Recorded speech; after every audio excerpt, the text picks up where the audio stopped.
19 races, 17 countries, but only one driver can become Formula One world champion.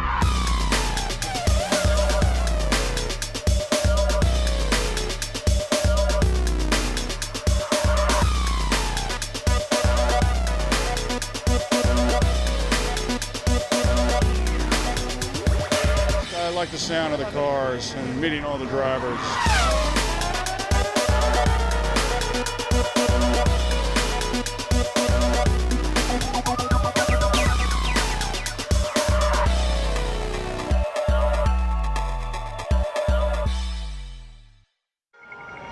The sunshine may be lacking, but there's always a warm Aussie welcome when Formula One returns after the winter break. Ferrari retained their championship-winning formula. Jenson Button and Takuma Sato look to capitalise on an excellent year for BAR. Fisichella joins Fernando Alonso at Renault. Australian Mark Webber moves to Williams with Nick Heidfeld, while McLaren opts for two very different personalities. Jacques Villeneuve returns to F1 full-time with Felipe Massa at Sauber. Jaguar becomes Red Bull Racing with David Coulthard leading Christian Kleiner. Ralf Schumacher is joined by Jarno Trulli. Portuguese driver Tiago Monteiro lines up with Indian Narain Karthikeyan at Jordan, now in the hands of Midland F1. F3000 star Patrick Friesacker joins former DTM driver Christian Albers. So, with the drivers in position, what has changed on the cars? Renault's technical director Bob Bell explains. From the chassis side of things, starting from the front wing has been lifted in a bid to force us to reduce downforce on the car. At the rear of the car, the rear wing has been moved forward, and underneath the car at the back, the diffusers, which is the shaped underbody surface that faces the ground, has been restricted in its height, and that fundamentally limits the amount of downforce that we can generate underneath the car. But also in two other, what you might call more sporting regulation changes, where we have now to use single engine for 2 race weekends, and also the fact that now we're having to use a single set of tyres for the race, for qualifying and race. How will the drivers cope with the changes? It certainly will play into the hands of the driver that can look after his tyres. Maybe not push too hard at the start of the race, so you conserve your tyres for the end of the race, and I think that will make for more interesting racing. But if we look at the change in qualifying, where now we have 2 qualifying sessions under slightly different situation, where both qualifyings have the same importance, in other words, the 2 lap times are added together. The first qualifying is as before without fuel, and the second qualifying is as before with fuel. I think the new format is interesting. The aggregate time, I mean, it will mix grids up more. You've got twice as much time to get it wrong. So whether it works on Sunday morning or not, we have to wait and see. But the weather on Saturday morning caused problems for some. Michael Schumacher just managed to make the change from dry to rain tyres before leaving the pits. But the downpour came when he was out, not what's required with aggregate qualifying. Takuma Sato was next to run. Taku, obviously you have to make your best attempt, but you have tomorrow morning as well, so don't take too many risks. That's too late, Choke, too late. I couldn't do anything. This crash at turn 8 brought the red flag out for the first time this season. Kimi Raikkonen wanted to improve on his time from Saturday, but pushed too hard and ended up 10th overall. The drying track on Saturday helped Giancarlo Fisichella to set the first aggregate pole position. You are on pole by 2.9 seconds. Well, I made fantastic lap. So revs around 5,000. Giancarlo, save as much fuel as you can, as slow as you can. It's an excellent start to the season for Renault.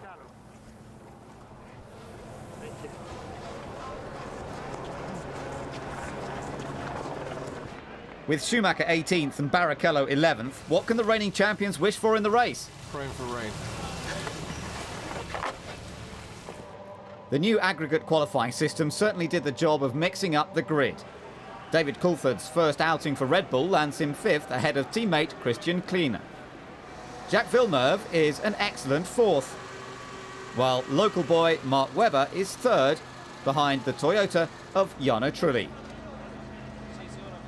But it's Giancarlo Fisichella in the top spot on his debut for Renault.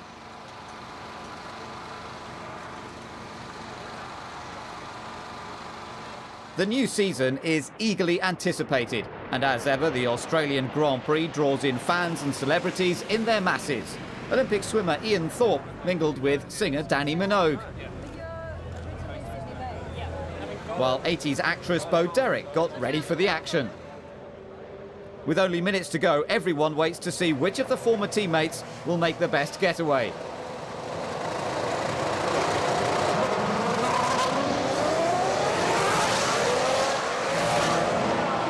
It's the moment everyone has been waiting for. The cars line up on the grid. Months of hard work and preparation are about to be put to the test.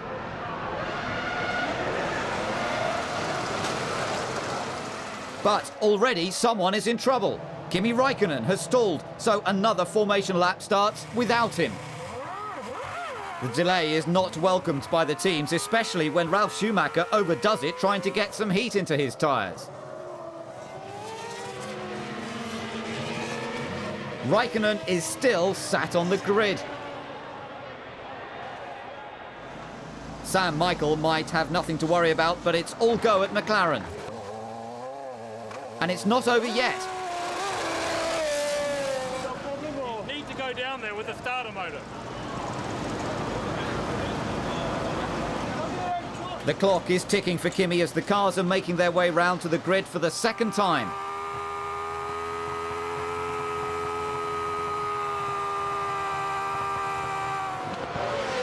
Will the delay have caused problems for anybody else? Things look far from calm and relaxed at Ferrari.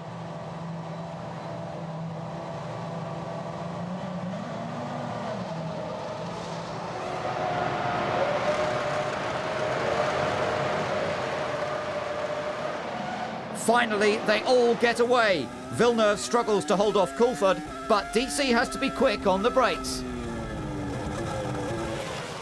Now Jacques is being overwhelmed by the two Williams. With the grid clear, Räikkönen eventually gets away. Fisichella retains his advantage over Trulli and Coulthard. But it's Takuma Sato who's on the move, first disposing of the Jordan, and then Michael Schumacher. A move reminiscent of Japan 2003.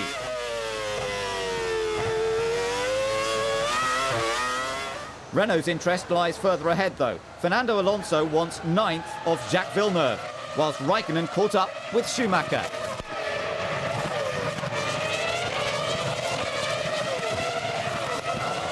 Jacques raced at Renault at the end of 2004, but that doesn't stop Fernando.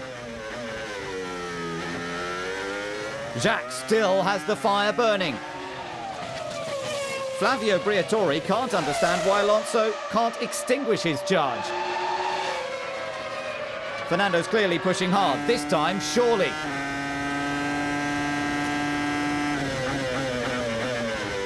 At last.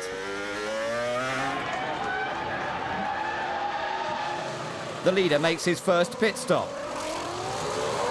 and gets out just behind Rubens Barrichello, who's quietly been making progress from 11th on the grid. Now it's Rubens who makes his stop from P1.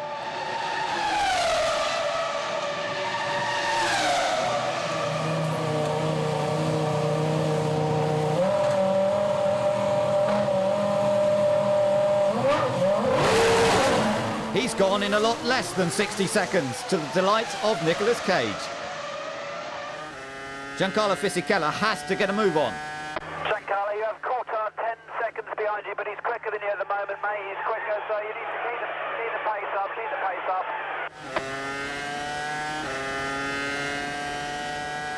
But Coulthard will have to fend off the Williams of Mark Webber before he can challenge Fisichella.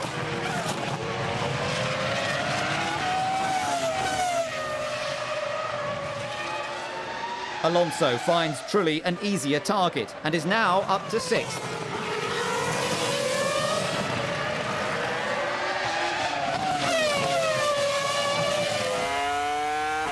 Michael Schumacher has been languishing in the midfield and needs to get back in the action. Now he gets into a tangle with Nick Heidfeld, and Ferrari can't believe it. But the team have a tried and tested solution. Get them to push you. Michael appeals for help.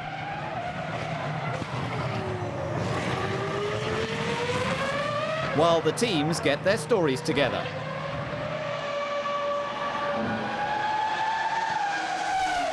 Michael was in the right and Nick was in the wrong. That's how I saw it. I mean, it was a racing accident, but I certainly don't think it was Michael's fault. Definitely I had a better exit off the chicane as he was just coming out of the pits. I think I was quite a good move. I was next to him, but he just left me no space, pushed me on the grass, and on the grass the braking obviously isn't that good. Either way, it's game over for Michael, leaving plenty of time for further reflection. I see him in my mirrors in a certain position behind me. I indicate that I don't want him to try and pass me on the inside. He doesn't accept that, he still tries and off he goes. You can't really blame him for trying, neither blame me for not trying to let him go by the inside. It's just one of these races. But it's not a trend Michael will want to cultivate if he is to retain his crown this season. This man wants that title, and he's just made his second pit stop.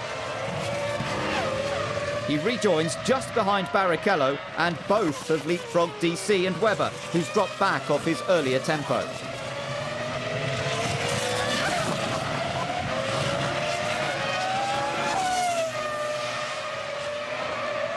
But this man hasn't faltered at any stage.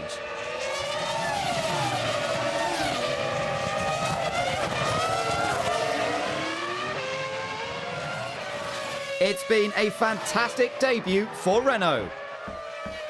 Fisichello's win in Melbourne makes Flavio a very happy man. Bravo, Fisico. Dai. Bravo. Bravo.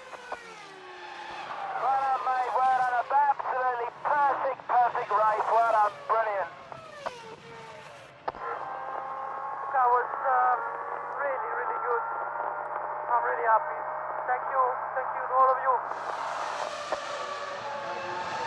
A tremendous team effort has paid off over the winter.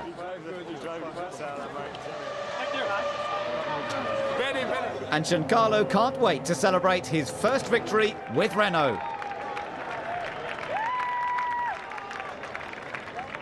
It's a great day for me. It's been a fantastic race. The car was great. It was a very good balance. It's the best start of my career, and to win the first race of the season, it's great. I'm really happy. I like to say thank you to all the mechanics, to all the Renault team.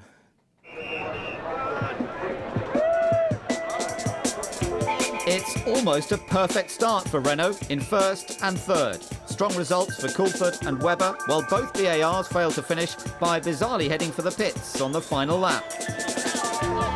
His win in Brazil in 2003 was in very unusual circumstances. This time there can be no doubt that Giancarlo Fisichella is the winner.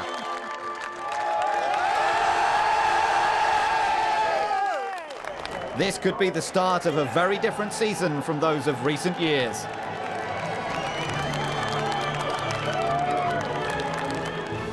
There's a Ferrari on the podium, but it's not that of Michael Schumacher.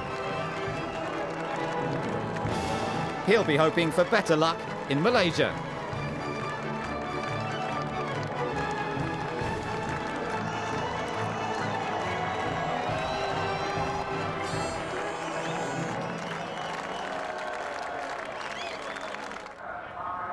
Sepang plays host to round 2 of the Formula One World Championship. Points weren't on offer for BAR in Australia, so by failing to finish the race, the team guaranteed new engines in Malaysia without gaining a penalty.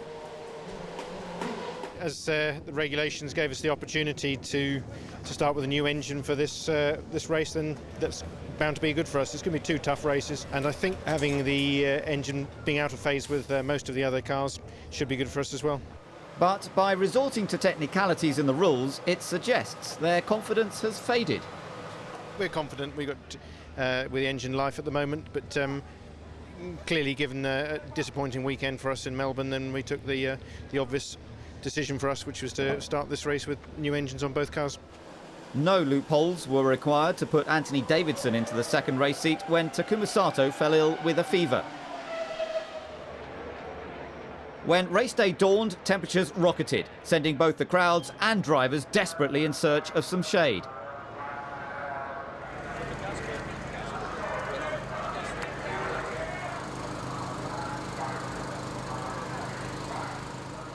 But the heat has already got to Ferrari. If they thought things would improve after Australia, they were wrong. Their cars line up 12th and 13th, and it's Rubens ahead of Michael again.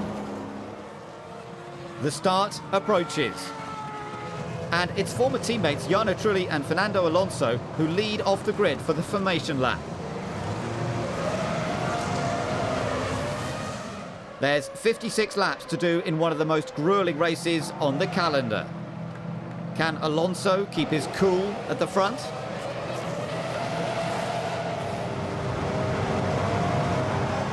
The lights go out and the cars make the most of the wide circuit. Alonso protects his line from Trulli, but Jarno needs to watch Fisichella.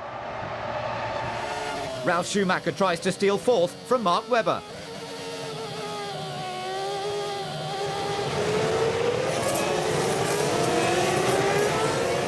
The Renaults are first and third, and that's fine for Flavio.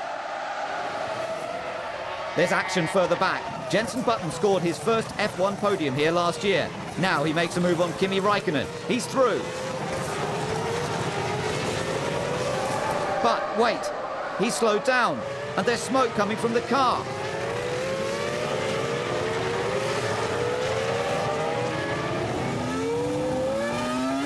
He's slipping right down the order with a rapidly disintegrating engine. Jeff Willis looks concerned. And rightly so, this cannot be happening.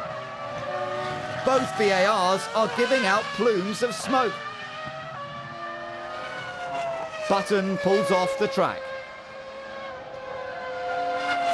It's all over for this weekend. Now he's joined on the sidelines by his teammate Anthony Davidson, and it's only lap 3.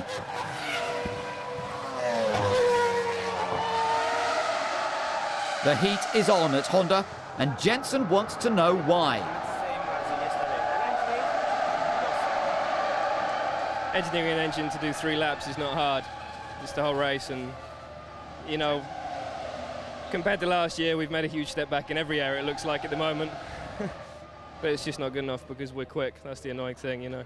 Our pace was very good, and for the amount of fuel we had on board, it's very disappointing, but it's got to change, and I don't think it's going to change straight away. That's the only worry. My first race with BA Honda, and not exactly what I wanted, but yeah, while it lasted, it was fun. Well, I'm very angry, but there you go. Kimi Raikkonen has very little to smile about either. His right rear tyre is in shreds. He'll have to make a stop for a new one. A tyre valve failure on the outlap following his first pit stop caused the problem, and now he's struggling to get back to the pits.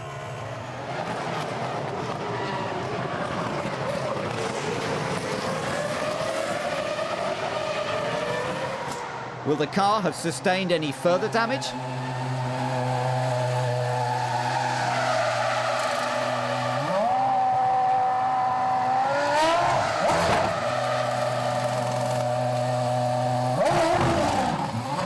He makes his way back on track, but Ron Dennis wants answers.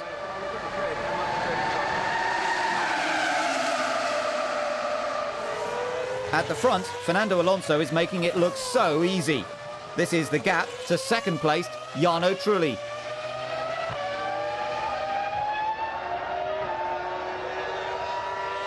But Fisichella is slipping back. Giancarlo, you lose a huge amount of time in the middle sector. I don't know what's going on in the middle sector, but that's where you need to concentrate. You lose a massive, massive amount of time. 1 second in the middle sector, nearly 1.5 seconds to Fernando. Fisichella has it all to do, but it's all over for Jacques Villeneuve. I lock front wheels all the time, and if I just try to be a little bit more aggressive and push, then I lock the rears, so not sure what to do. Oh, I'm having a hard time with this car. Fisichella has not managed to improve his middle sector. Now he's being caught by Ralph and Webber. Ralph makes his move. Webber goes defensive, but Ralph doesn't budge. And his former team cannot believe it. Now Nick Heidfeld joins in the scrap. Ralph watches as Heidfeld makes a move on Webber. Then manages to grab a piece of the action himself. Now he's hounding Webber. Until Nick has a go at him.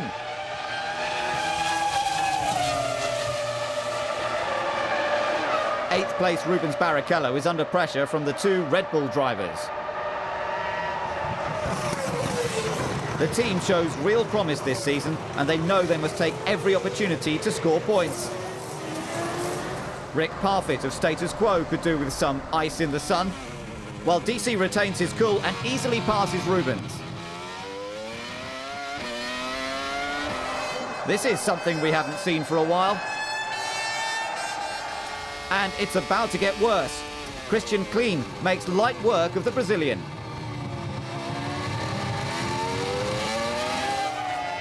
Ralf Schumacher has dropped back, so Fisichella is being plagued by both Williams drivers. And they look fired up for the attack. But technical director Sam Michael doesn't want any silly errors. Heidfeld gets a clear view of his teammate making his way round the Renault, giving the Williams mechanics cause for celebration. But Giancarlo is not done yet. Despite the debris from Kimi's car, he moves left, Webber right, then they both go for the same piece of tarmac. The Sepang circuit is wide, but not that wide, nor is Flavio's smile. The drivers are furious. So what happened? He overtook me before the last corner. Then just after, I overtook him again. I don't know how he was going to repass me again. His tyres were absolutely finished. In the last corner, I went through to the corner, and I saw him coming from the outside. So he come down the inside, so I went back to the braking on the clean line. And he comes straight in the side. He braked very late on the inside on the dirty lines. But there was no possibility for him to overtake me, and for me there was no space enough, and we had the accident. It's not my fault. I don't know how he was ever going to stop better than me, because he had no tyres and he was on the dirty side. Their body language says it all. Christian Albers has a blue flag moment, but he's not the only one being lapped. Jarno Trulli is about to put one on Rubens Barrichello.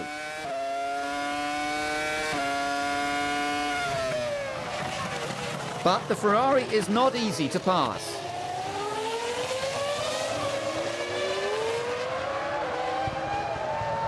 Finally, he does it, to the delight of his team. Barrichello, however, doesn't get a chance to claim that lap back. A top six finish is lost thanks to a piece of rubber that got lodged in his rear wing, upsetting the balance of the car and damaging the rear tyres. He's not the only one with problems. Ralf Schumacher needs a new nose cone. Every part of the process is closely scrutinised. And not just by Toyota. McLaren get Montoya out ahead of Ralf when he rejoins the track after his pit stop.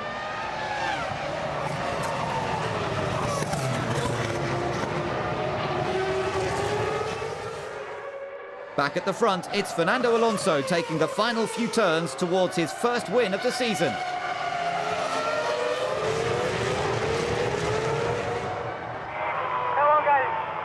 Number one. You are number one, guys. Again, you are the best. You are the best. And we show everybody again.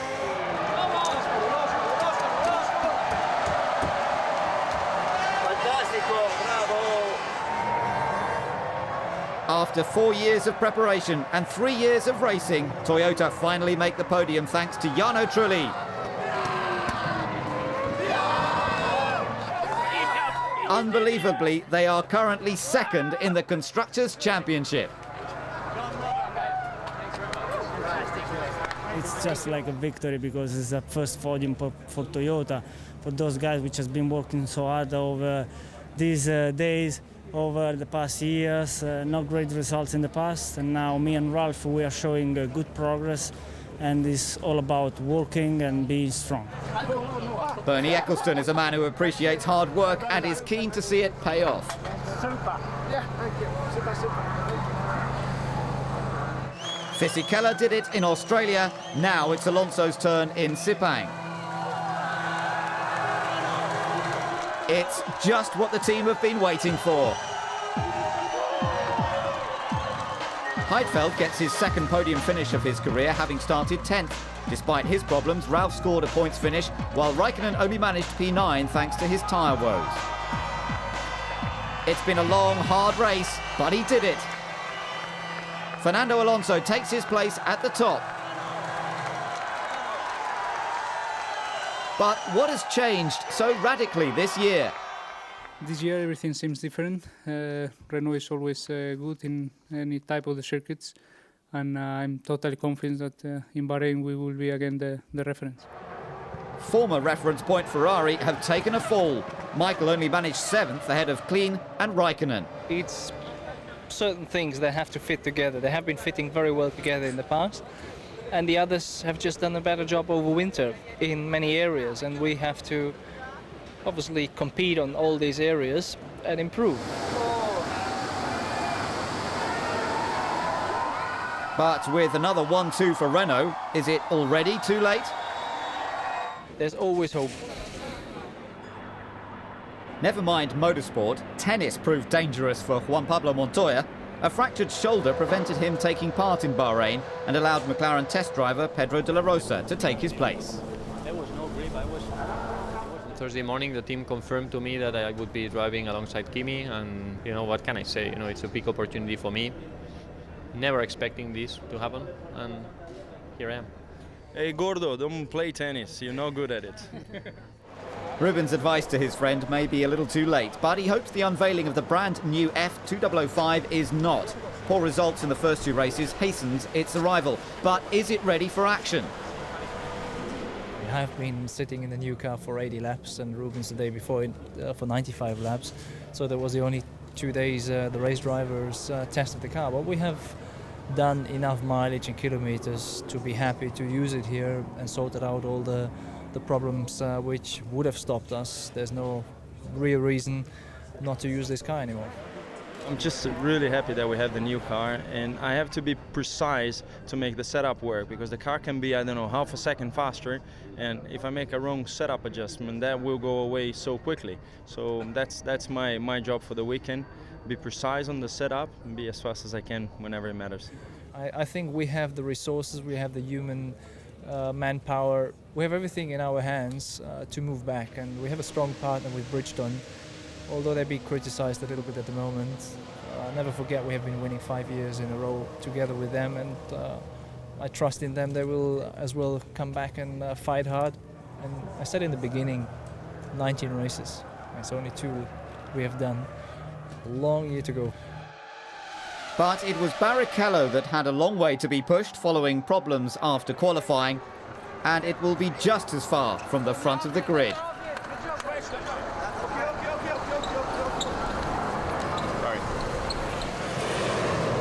The second Grand Prix in Bahrain witnesses Michael Schumacher's return to form, with P2 on the grid in the new car. But it wasn't enough to beat this man. Hot off the back of his Malaysian win, Fernando Alonso is on pole position. Third is Jarno Trulli for Toyota. He's keen to make sure everything works just fine to keep up the momentum from Malaysia.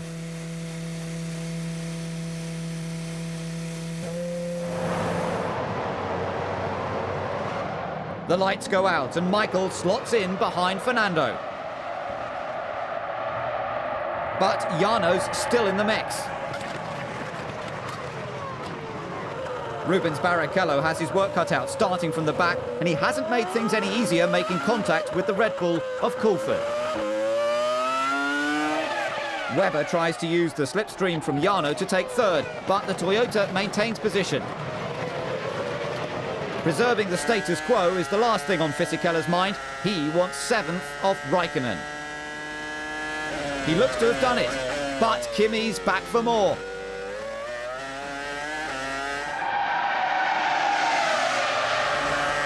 Giancarlo has to be quick on the brakes if he's to avoid the McLaren. Now he's got bigger problems. The Renault engine is losing power fast. So you switch off the engine in the pit stop area, we restart it and we go again and we try, okay? The outlook isn't good. The team put their plan to the test.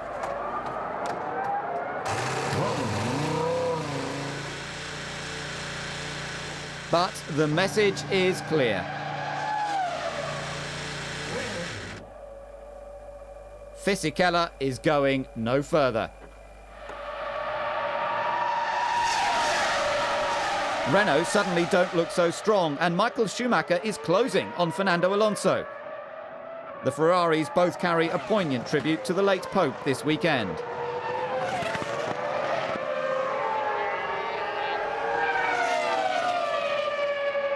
For Renault, it's a tense time. Even Giancarlo looks concerned.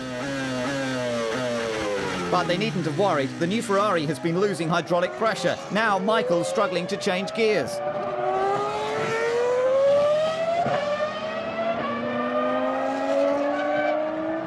The team knew it was a risk debuting the car early, but they had to do something to close the gap. This time, the gamble didn't pay off. Could hopes for another championship be fading after all?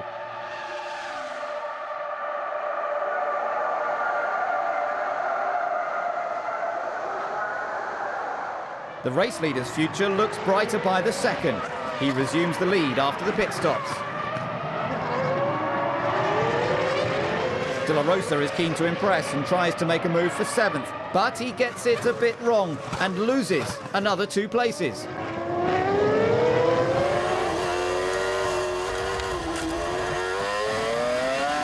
Jeff Willis is keeping a close eye on both BARs, who are both suffering brake wear. Takuma Sato's under pressure from Barrichello, but a mistake from the Ferrari eases the situation for now. Michael takes it easy on the pit wall, while Nick Heidfeld is slowing on track with BMW power fading fast. No power, no power.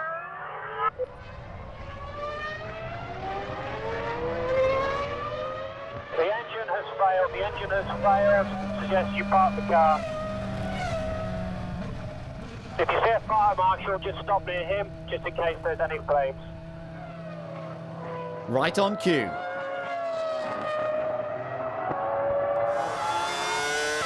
This detour suggests Sato's brakes are diminishing as quickly as the BMW engine.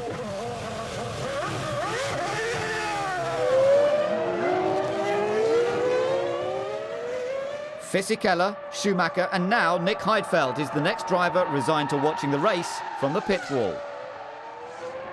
And there could be another thanks to Sato's failing brakes.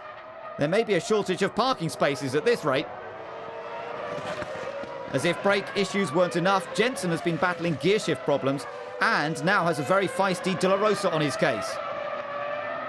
Jensen, I know this isn't easy, but we do need to keep the brakes as cool as we can.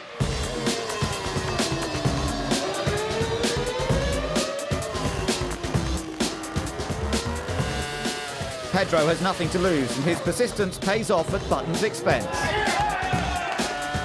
The McLaren now has the Ferrari of Rubens Barrichello in his clutches. But he pushes too hard. Mark Webber loses 3rd with this spin. Kimi Raikkonen gets a wake-up call. Pedro's on the move again. while Alonso can't put a foot wrong for Flavio. Trulli and Webber take time out. Renault keep an eye on their rivals, while Ron Dennis goes back to basics.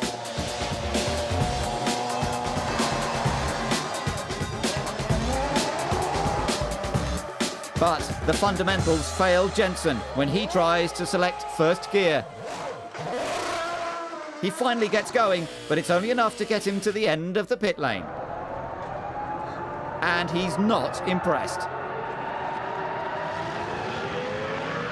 One-time Ferrari test driver Felipe Massa has every intention of taking Barrichello's place.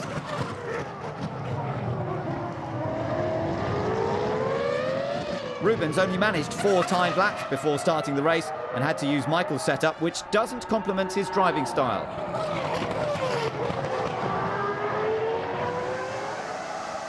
Contact from David Coulthard does little to enhance Villeneuve's driving. The damage ends his race and nearly wipes out Trulli, and he's a lap ahead. Webber's off-track shenanigans earlier have damaged his tyres and upset the car's balance, giving Pedro de la Rosa another opportunity.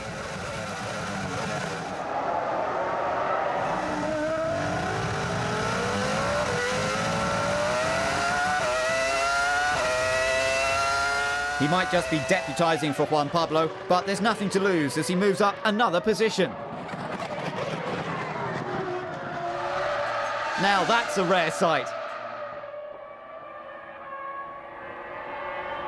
But he hasn't got enough time to catch this man. Fernando Alonso has controlled the race.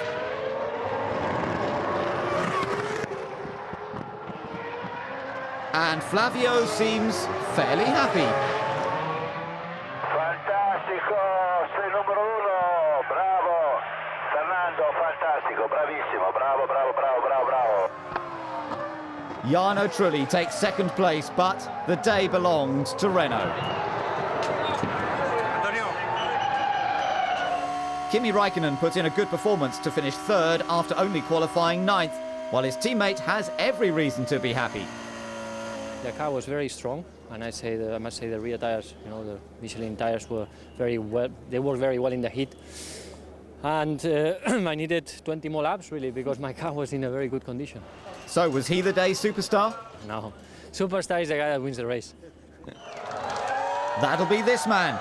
It's his second win of the season and the 100th win for a Renault engine in F1. But his friend takes a moment to remember the late Pope John Paul II.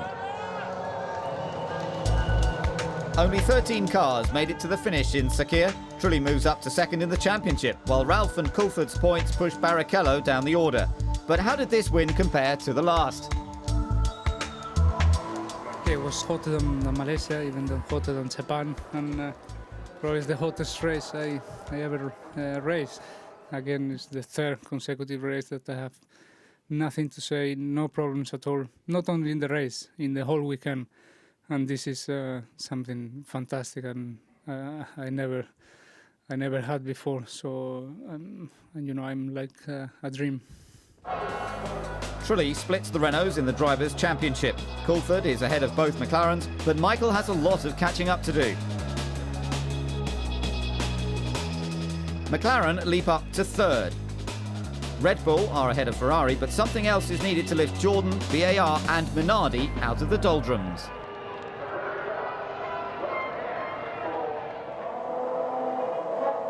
It's one team's first visit to San Marino, but what 3 words sum up Red Bull? 3 words for Red Bull. Awesome. Energy. Fun.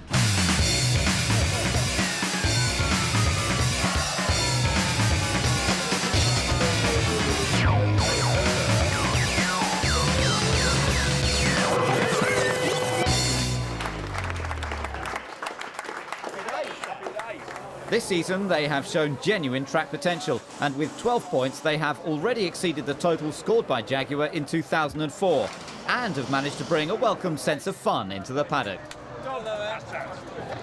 We're totally focused on the job in hand. We want to be competitive. We don't want to just take part, but you know, we want to have some fun along the way, and there's a youthful image to the team, and you know, it's very much sort of work hard, play hard. In a sport that pushes itself to the limit, Red Bull fits in perfectly, and now they have the ultimate in paddock comfort and style in the form of their new motorhome, the Energy Station. Does it have the desired effect? Oh, I can feel the energy. You know, it's a very impressive structure. Obviously, it's here to enhance the way the team functions during the Grand Prix and how it interacts with their guests and the media. So far, I think it's been quite a positive response from the paddock, because it's certainly the biggest structure that we have here. Italian Vitantonio Liuzzi steps up from Friday testing for this weekend. It's a dream I'm living at the moment, because when I step into the paddock, I start seeing, you know, the Ferrari, the other motorhome was really similar to last year. And then I saw this huge building and I start laughing myself, because it was amazing. They did something incredible. I think you can see from the back that is unbelievable what they built it. And you can see in my face how happy am I about everything, because this will be my first race in a nice atmosphere and in something incredible here. Although the rule on Friday testers has been changed to accommodate Christian Klien, no driver is happy to sit on the sidelines. For sure, it's a bit disappointing, but we knew it in the beginning of the year that me and Tony will share the cockpit for this year. It was just that my first 3 races were really, really good, and I thought I can continue racing for Red Bull. But that's the decision now, and I'm doing the third car on a Friday, so I try to do a good job there and help the team as good as I can. How successful has the new approach been in producing race results? You know, Melbourne, we showed, you know, strong form in the race, and we were a little lucky in qualifying, but the pace in the race was genuine, but with both cars. We backed that up in Malaysia with a double points finish again. Bahrain, Christian qualified very well, was unfortunate not to take the start. David raced well to take a point, so we've scored points in every race. DC spent 9 years at McLaren in a very different environment. How's he fitting in at Red Bull? They have a bigger facility in their factory back at base, and they have an engine manufacturer who also owns part of the team. So the structure is a little bit different in terms of operating a Grand Prix team and functioning professionally. There isn't such a big difference. Our expectations are high. We've already exceeded the point score of the previous team Jaguar from last year, and you know, we're looking ahead. Michael Schumacher needs to keep his eye on the ball. This mistake in qualifying leaves him in the unlucky position of being 13th for Ferrari's home Grand Prix. McLaren test driver Alex Wurz deputises for Montoya this weekend and lines up 7th. Pole position belongs to teammate Kimi Räikkönen. Alonso is gunning for his 3rd consecutive win from 2nd, and Jensen gets back on track to line up 3rd. The start of the European season approaches. Can Jensen do anything about this view ahead? Kimi has a cracking start, and Alonso has to settle for 2nd. Jensen holds on to 3rd, and they're all through Tamburello safely. Already Kimi is pulling away from Fernando. McLaren wants payback for the disappointment of Bahrain.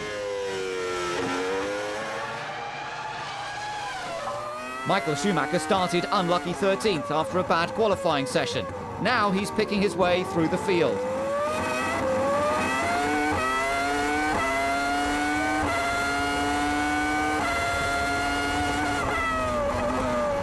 A small error is all the welcome he needs. Up front, Räikkönen leads Alonso, Button, Trulli, Webber, Sato and Wurz. Fisichella started 2005 so well with the win in Melbourne, but nothing has gone right since then.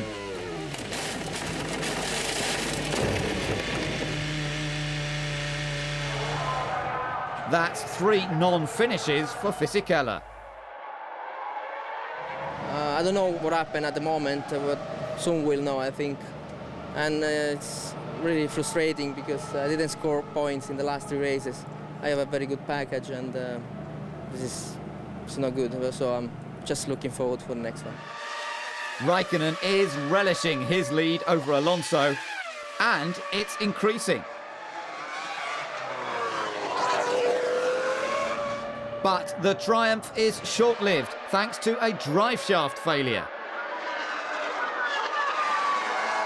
And look who's waiting to pick up the spoils. Retiring from a race is bad enough, but when the win looked likely, it is even more exasperating.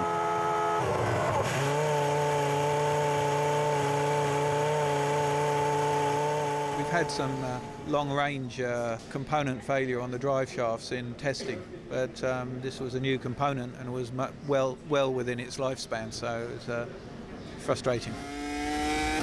Felipe Massa is hot on the heels of David Coulthard in the battle for 13th. But with brake fade, that move was never going to work. The BAR garage is glued to the monitors.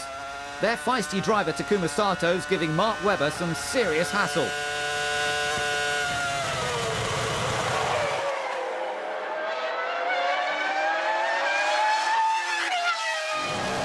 A heavy fuel load has enabled Michael to blitz the rest of the runners, and he's up to third.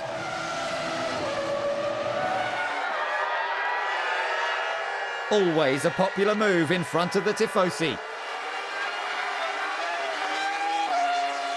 Jacques Villeneuve is on the attack, and Webber is the victim once again. The season really hasn't been kind to Williams.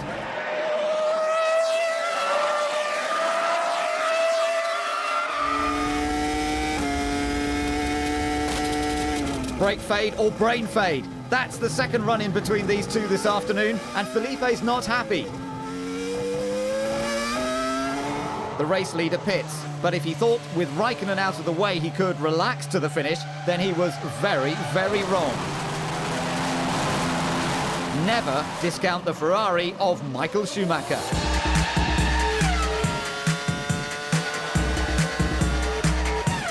He's been setting fastest lap after fastest lap. Button had no chance. It's all down to strategy and relentless speed. The final pit stops.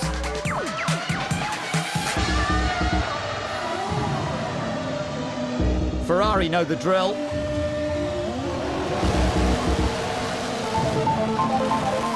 Where will Michael emerge? Alonso retains his lead, but can he keep it?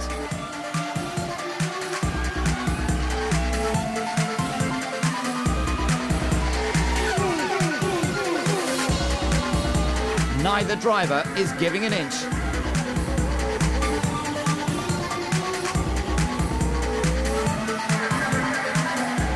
They get closer every lap.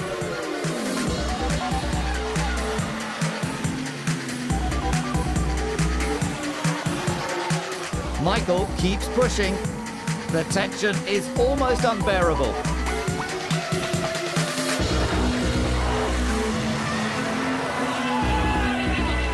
It's the final lap. Can Michael do it? Alonso holds him off to win on Ferrari home turf.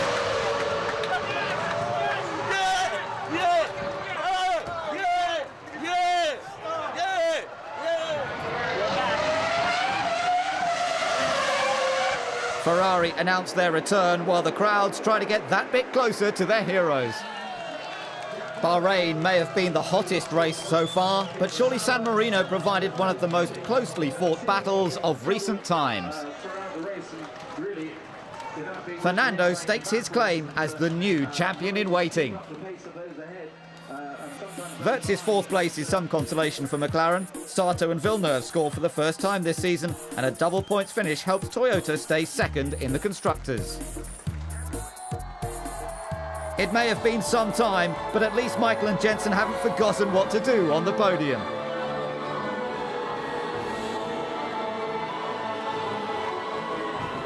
But was there ever a moment that Fernando thought that second place would do? No. Always I was hoping for the win. After Kimi retired, I had only one picture for the race that I was winning the race. So I was ready to fight for the last laps. I really want the victory here. So what finally got Michael and Jensen back on form? A tremendous effort and work from everybody within the team. Test team, engineers, test drivers, Luca Balovea, Marc Genet. Everybody was just flat out working and on the limiter, and it paid out. It's the same sort of situation Michael's been in. You know, we've all worked so hard since the last race to turn things around, and we have. You know, we're not yet on the same pace as the Ferrari, but you know, they've done a fantastic job. The Spanish Grand Prix is next on the calendar, but events from Imola had to be cleared up first. When Jensen Button's car was drained of fuel after the race, it was found to be 5.4 kilograms below the weight limit. The FIA argued that the stewards were wrong to accept the team's claim that the car and driver weighed more than 600 kilograms at all times during the race. Even if they did weigh the correct amount at all times, they believed this was because fuel was being used as ballast, which is not allowed.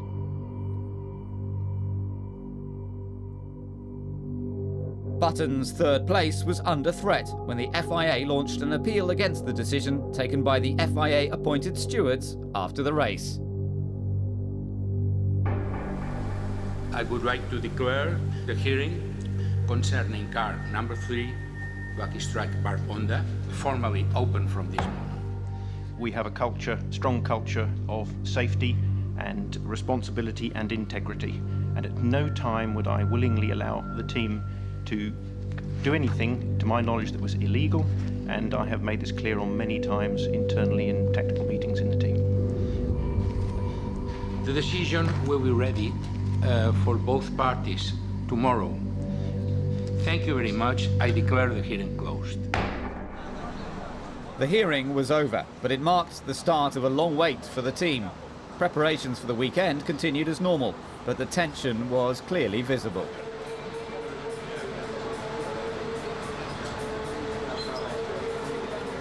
There was nothing to do but wait for the FIA's decision.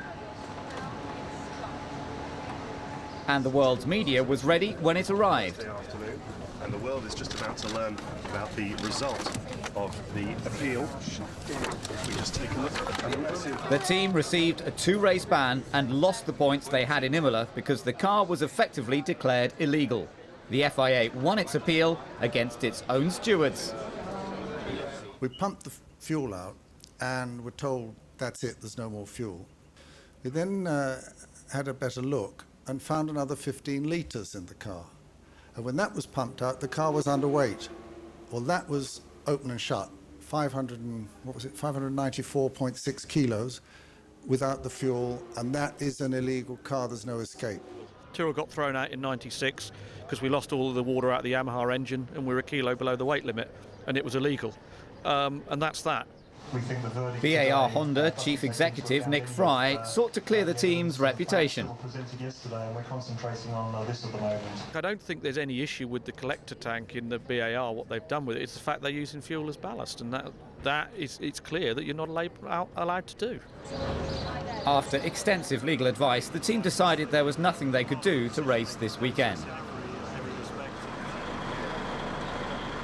In the interest of the sport, they chose to limit disruption, pack up and make their return at the Nürburgring.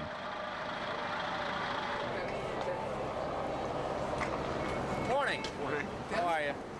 Montoya makes his comeback this weekend after recovering from his shoulder injury. For the fans, the Spanish Grand Prix means only one thing: Fernando Alonso. Interest in F1 has rocketed thanks to him, and even King Juan Carlos makes time to wish him luck.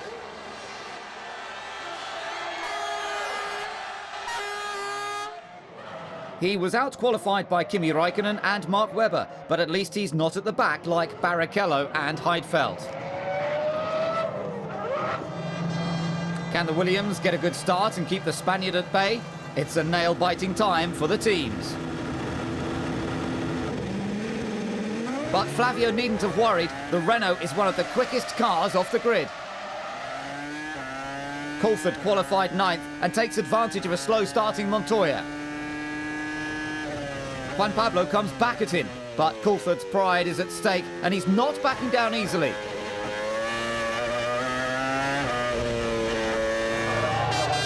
Never mind pride, the Minardis are stuck on the grid. Good qualifying pales into insignificance thanks to electronic problems on both cars. The locals are keeping track of their favourite. He's still second ahead of Ralf Schumacher, Webber and a very fired up Trulli. Fisichella is sixth as Montoya and Michael play cat and mouse.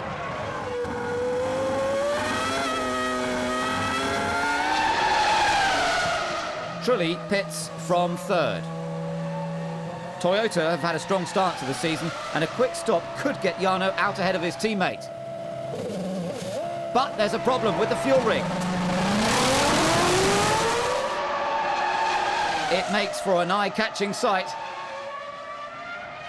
The rig got stuck, some fuel escaped and ignited on contact with the car.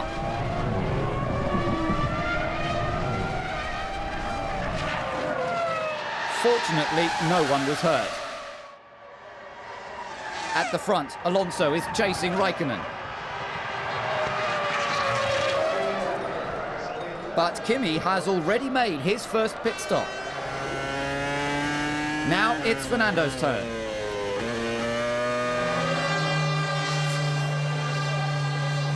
He won't be able to do much about the gap to the McLaren. He's lost too much time with blistering tyres.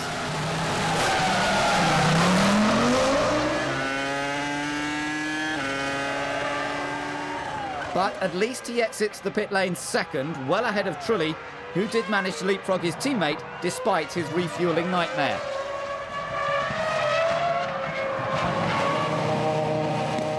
Ferrari's good fortune in Imola hasn't carried over to Barcelona.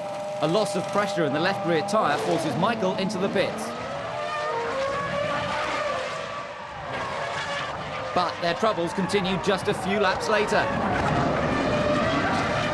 He suffers a similar problem on the left front tyre. This time, the team cannot do anything. It's another poor show for the team from Maranello. Webber started third, but hasn't maintained the momentum. Now Giancarlo Fisichella is after fifth.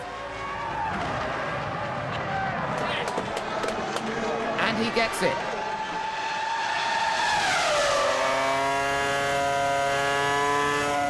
It was a worthy attempt, but Alonso couldn't catch Raikkonen. While the congratulations take place on the McLaren pit wall, the crowd's only interested in one man.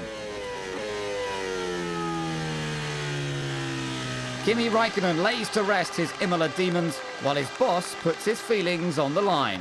I'm a very bad loser, and for days after Imola, I had pain. It was really a tough race to lose, and the best emotion of all is that I can wake up tomorrow morning along with all the other people in the team who have similar levels of pain and say, okay, we've done it, and it'll put us in the best possible frame of mind for Monte Carlo.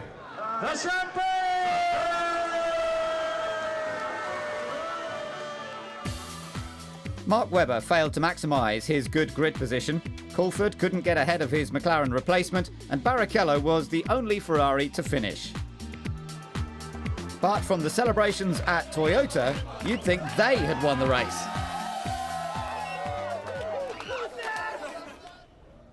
On and off the track, there is always plenty to see at the most glamorous of circuits.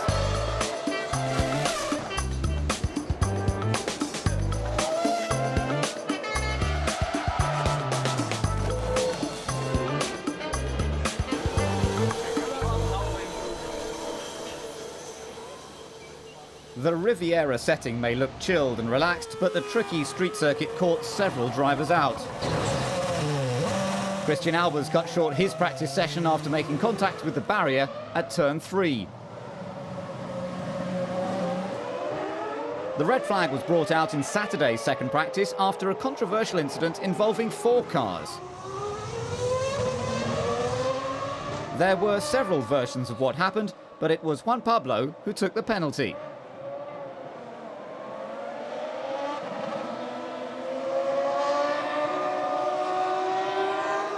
Well, actually, David came out of the pits and hit the throttle and went fast, so I just followed him up the hill, and certainly I saw him slow down, so I hit the brakes as well, but then ran into him, and that's when I saw there were two other cars going very slowly up the hill. I don't know why they were going so slowly, but yeah, David could do nothing, and then I couldn't do anything either.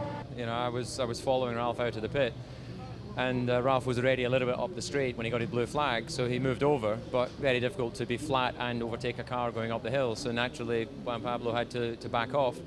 It's a feature of Monaco, but what he did in reaction to that is ridiculous. He slowed right down beside Ralph, went in front, brake tested him, then the concertina effect, and then Jacques coming up the hill, you know, unsighted, because you're kind of peering over the top of the cockpit and go straight into the back of me. So there's no question that sort of behaviour should be penalised. He jumped on the brakes and then Jacques just hit him up with sharply. No, but do you see the didn't jump on the brakes? Do you see he got hit when he moved past Ralph? Yeah. He was behind Ralph. Yeah. And when Jacques was coming up the hill, did he move? I was going up the hill. I was probably very nose. I nearly actually, Ralph got in front of me and nearly hit me, and actually when he moved out, I moved in front of him, but the only reason I moved in front of him is to let Villeneuve behind, because the team actually informed me Villeneuve was right behind me as I started the lap, and the people assume I did a brake test, but you know, the only real reason I move off is to avoid an accident, not to create one, and if you really look at it, the only person that really moved off and created the accident was Coulthard. We have the GPDA meetings, of which he now doesn't attend, where all the drivers are there, and our primary concern is of safety, because we'll go and, you know, thrash each other on the track as you know, as you would expect in racing, but you know, we want to do it in a safe environment, and when you do things like that, it's just mindless. He was simply off, and like he's a character. Obviously, he needed to tell me that in that moment. It's a shame for him, because he could have been well qualifying, do a good job this weekend. The same could be said of Ralph after a spirited qualifying session.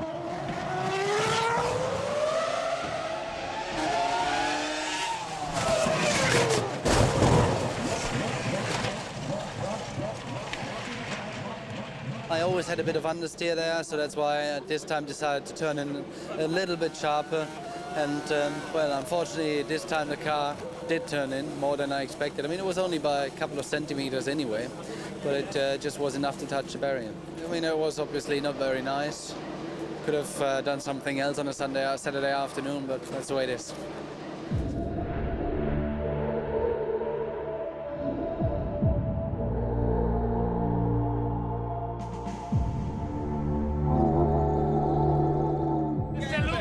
Not content with Cosworth power, Red Bull Racing got some extra help from the dark side for the race weekend.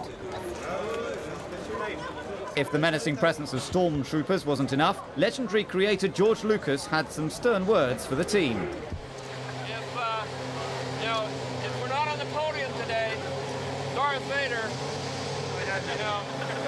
you get on the podium, the galaxy is yours. Sunday morning in Monaco brings out the glamorous girls and the good-looking footballers.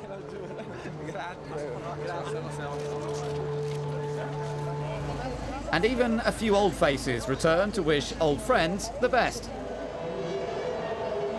In Monaco, the sunshine brings a smile to everyone's face.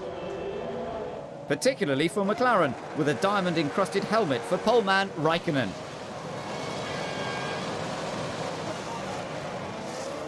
Kimi has no problems off the start.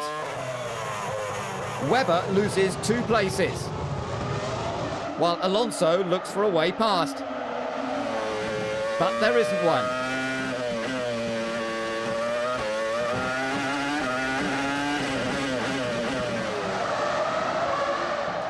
Coulthard is 7th. But he slows. And Schumacher smacks into the back of him. A sideways moment at Mirabeau for Albers creates quite a traffic jam. The roadblock brings out the safety car. While Coulthard is left to explain what force took him out. Kimi still leads after the restart, but now he has to pit.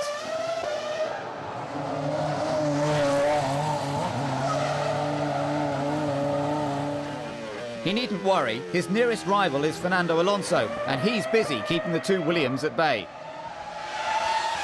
Michael's pit stop leaves him stuck behind the Red Bull of Liuzzi.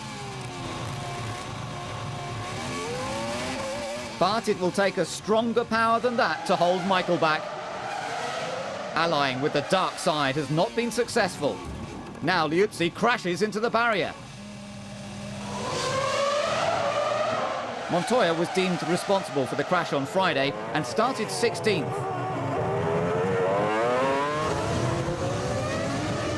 It was just the incentive he needs to stage a fight back to 7th. But there's two cars off in the background. Unbelievable. Villeneuve nearly takes out his teammate.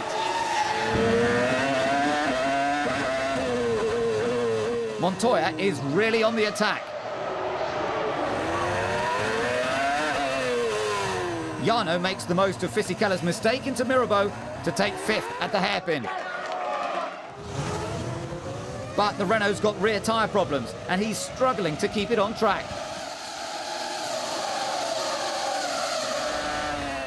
Jarno hit the curbs heavily and is having trouble with the handling.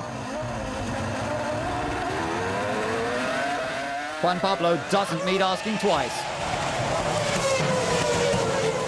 Neither does teammate Ralf Schumacher, or Rubens Barrichello, or Michael Schumacher. The last pit stop saw Nick Heidfeld get ahead of his teammate Webber, and now they are both hounding the Renault of Alonso.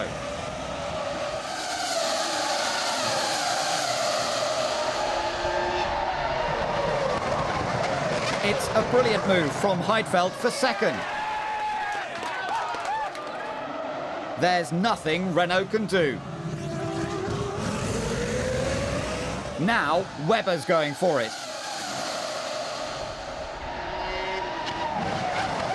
It was a valiant effort, but with 10 laps remaining, Webber is up to 3rd.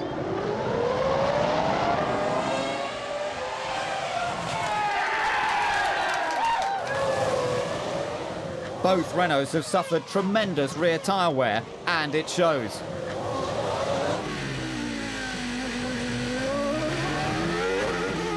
There's quite a queue behind Fernando.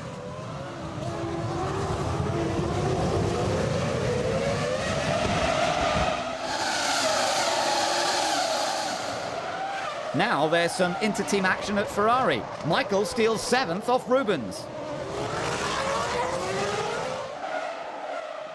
But they're miles off this man. Kimi Räikkönen takes his 2nd consecutive win.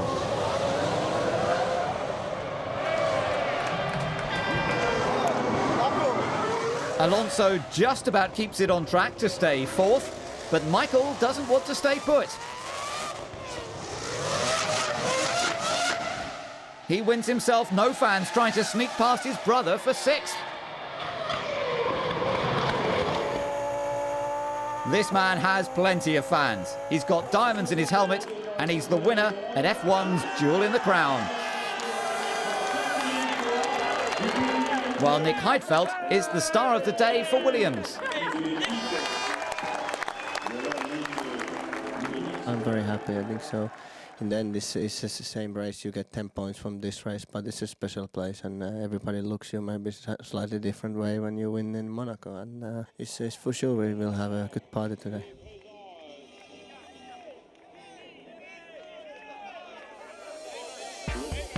It's Nick Heidfeld's best ever Formula One finish and Webber's first time on the podium. Ralf did well to finish 6th, and Albers made it to the finish despite his risky encounter early on. Räikkönen edges closer to Alonso, while the two Williams are ahead of some pretty big names. Toyota remain consistent despite the strength of Renault and McLaren, while Ferrari can only manage 5th. It looks like the McLaren party has started already, but it's Paris Hilton who's at the centre of attention. F1 moves straight to the Nürburgring in Germany for the European Grand Prix. Drivers should be glad they don't get paid by the hour now that aggregate qualifying is no more. Instead, there'll be one session of single lap qualifying on race fuel levels. The running order is still determined by the results of the previous race. The change worked well for Williams, with their drivers first and second.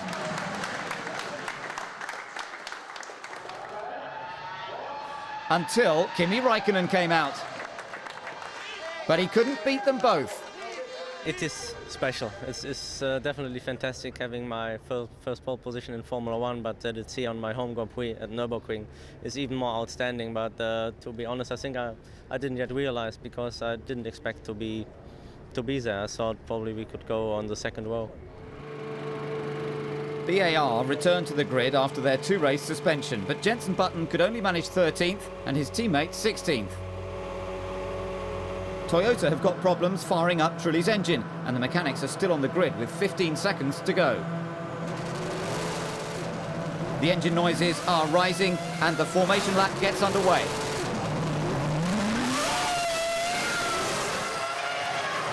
Everyone rushes to their positions for the start. The championship leader has a heavy fuel load, but he still needs to push from 6th.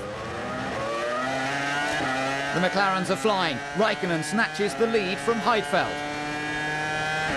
Alonso makes a move on Webber, but Mark keeps him at bay and gets in a tangle with Montoya, causing carnage. Webber was slow off the grid and on the defensive. Montoya was flying, then there were cars everywhere. Cracked suspension leaves Webber on foot, and there's plenty of debris to be cleared. Räikkönen leads Heidfeld, Trulli, Coulthard and Alonso. But Ferrari are interested in the battle for 8th. Barrichello is reeling in the BAR of Button.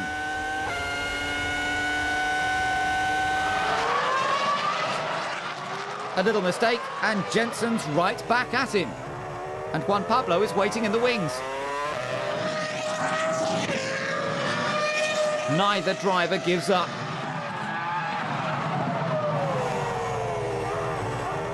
But eventually it's Rubens that does it. McLaren know Montoya has a chance. And he's going to take it.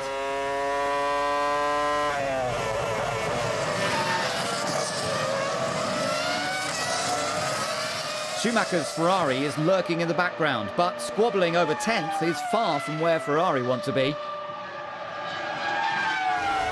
BAR looked quick in testing, but not so this weekend.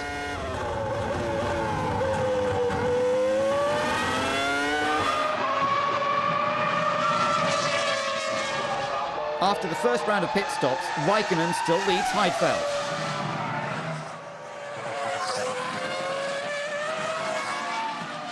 The gap looks small, but the Williams is 3 stopping.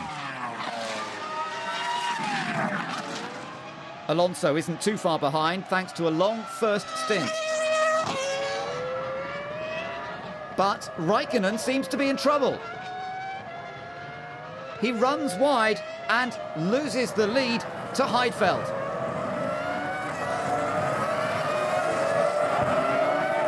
It should only be temporary, as the Williams is due in the pits again and looks good for a podium finish at his home Grand Prix. But the Nürburgring has never been kind to Ralph.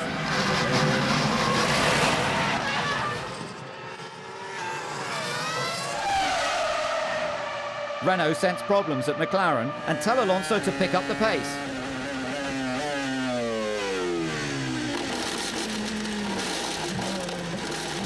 But he mustn't get carried away.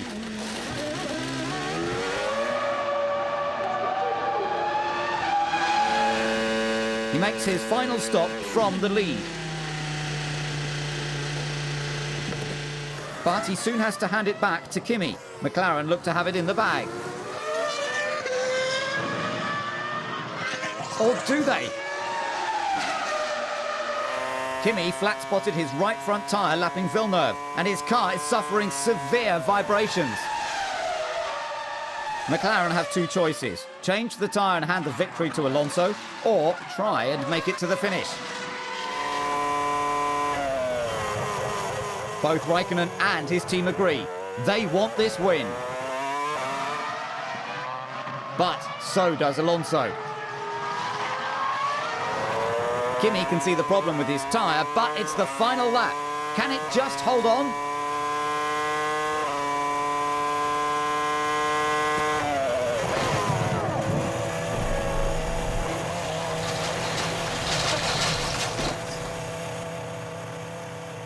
A mere 4 kilometres from the flag makes it even more painful.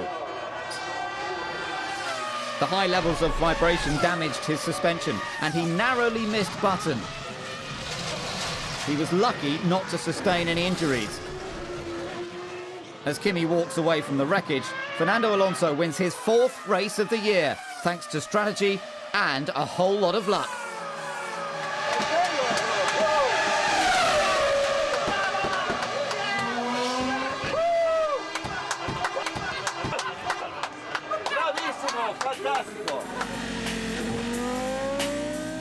The hard work paid off for 3-stopping Heidfeld and Barrichello. Coulthard narrowly missed out on a podium thanks to a penalty and truly did well to fight back after his grid infringement.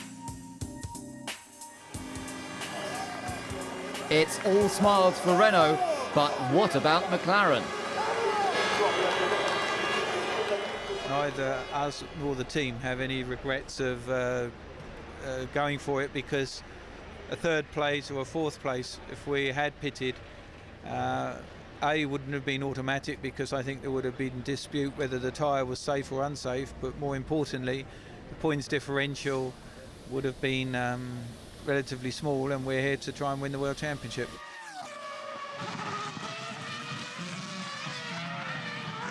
But championships can easily be lost in this way.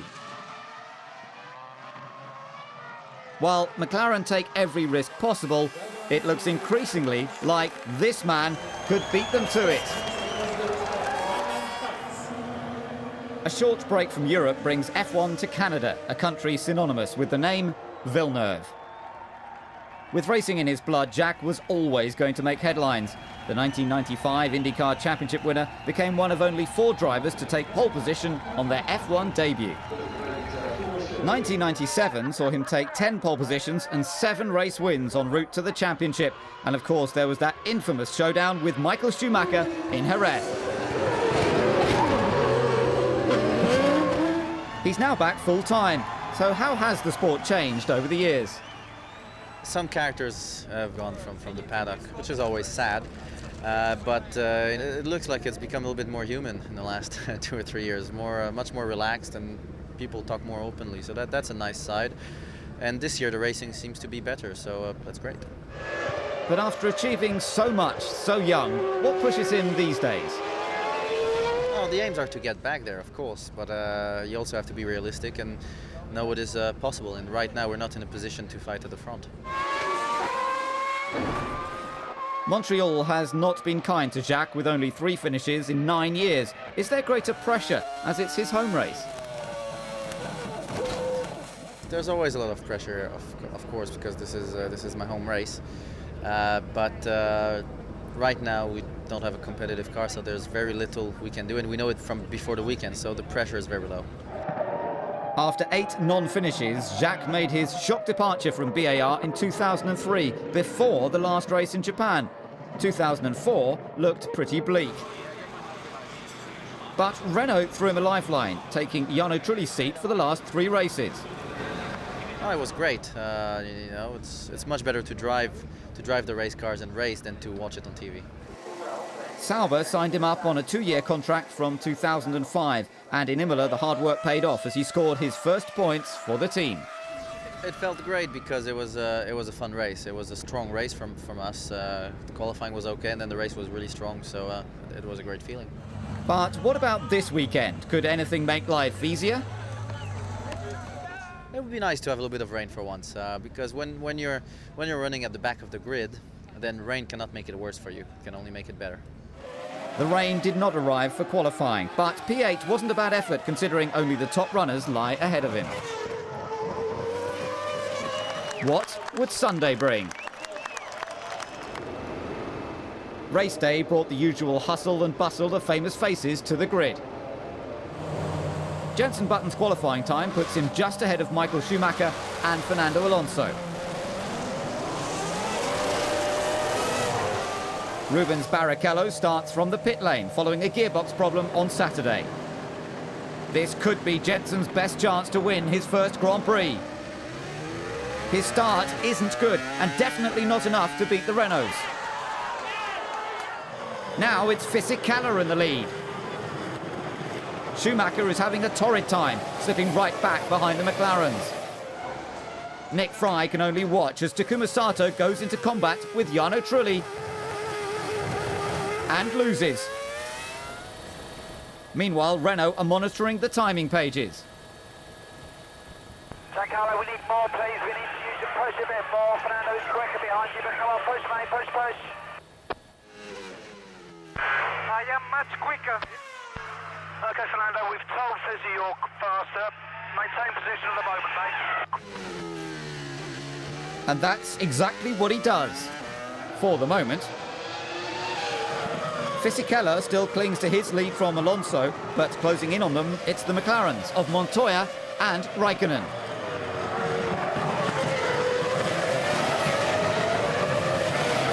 Back markers are playing their part.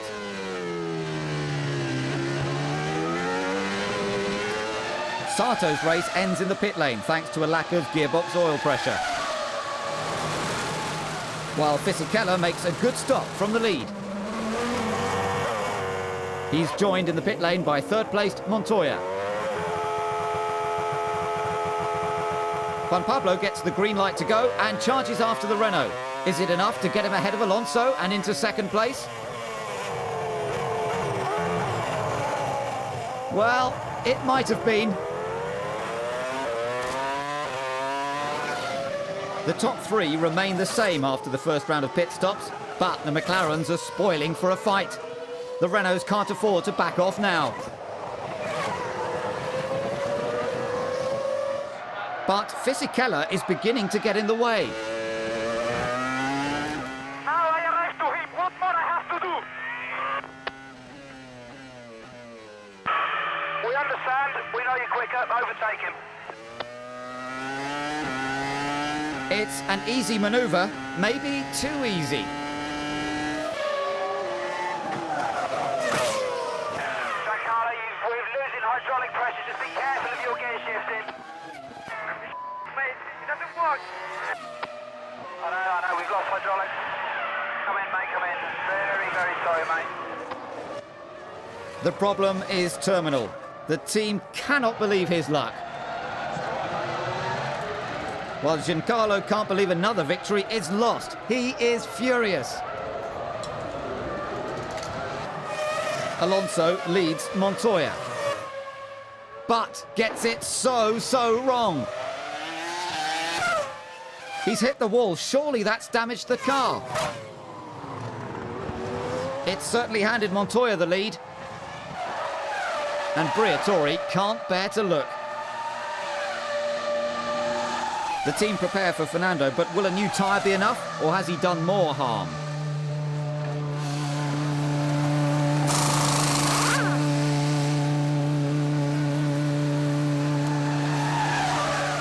It's no good. His suspension is broken.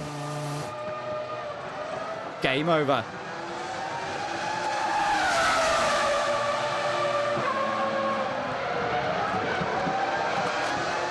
So the ball is back in McLaren's court now. Montoya leads his teammate Raikkonen.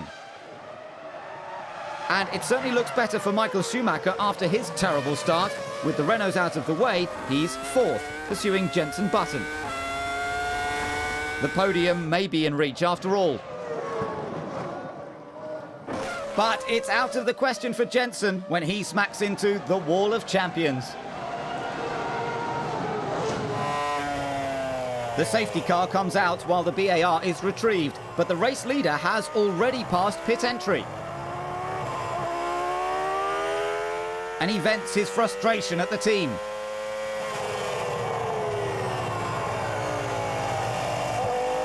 He'll have to do a complete lap before stopping.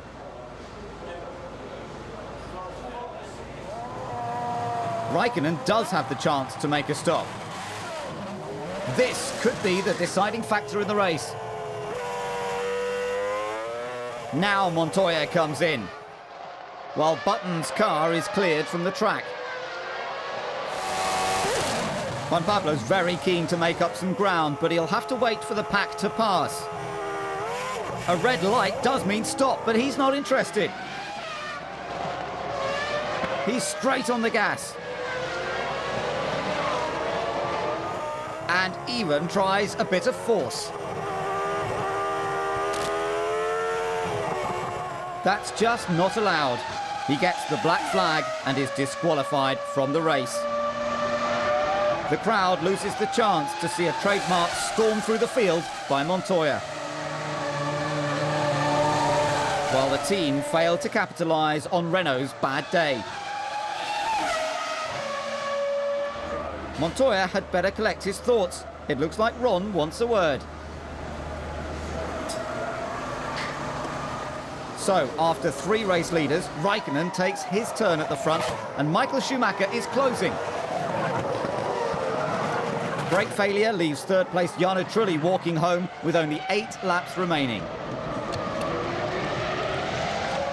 Michael's closed the gap, but it's not enough to deprive Kimi Raikkonen of the win in Montreal.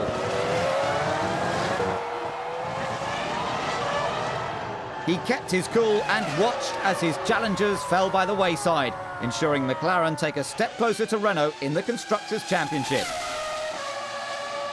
But Felipe Massa isn't quite done yet. He holds off Mark Webber for a well-deserved 4th. And he's delighted.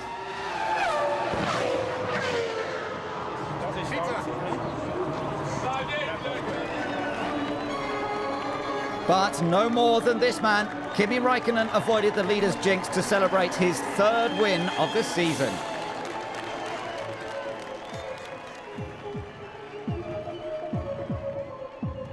There was a high rate of attrition in Montreal. Rubens produced a storming drive to 3rd after starting in the pit lane. Ralph finished 6th ahead of the 2 Red Bull cars and local favourite, Jacques Villeneuve. But what about the Renaults? 2 totally different problems. A very rare hydraulic failure on Giancarlo's car and a trivial part, an O-ring, you know, a 2-cent O-ring that failed. Fernando pushing hard, made a mistake. I don't want to criticise Fernando for what happened. He's driven some great races, he's a strong driver, he'll never give up, and he makes very few mistakes, so let's not criticise the odd one that happens. And Montoya's misdemeanour? Really have to leave the driver to determine whether it's red or not, and he missed it. Joined really the pack very slowly, and you could have, the safety car was going slowly, the car was going to say, you've got to look at, as far as I'm concerned, you know, was that in any shape or form dangerous? I don't think it was, and therefore the penalty of excluding him from the race is just incredibly severe. Severe or not, Kimi looks happy enough. Formula One stays in North America and moves to its motorsporting home, Indianapolis.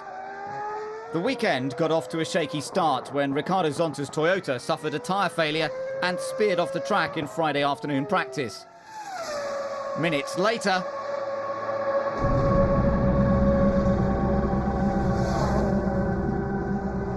teammate Ralf Schumacher slammed into the wall at turn 13 due to another left-hand rear tyre failure. The incident was almost identical to the one he had last year that kept him out for 6 races. Unbelievably, he walked away from the wreckage unharmed. Which is more than can be said for his car. It looked as though the incidents were not due to driver error. There had been an unexplained drop in pressure on the Michelin tyres. Could they withstand the pressure, particularly through the recently resurfaced famous banked oval, the fastest part of the track?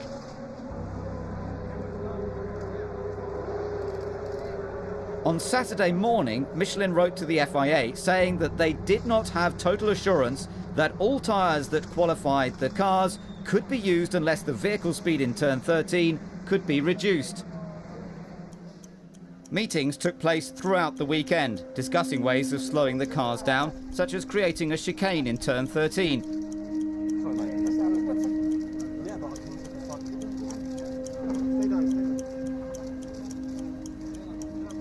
Hi Jensen, are you driving this afternoon? Time is ticking by, and no such undertaking has been received to resolve the problem in turn 13.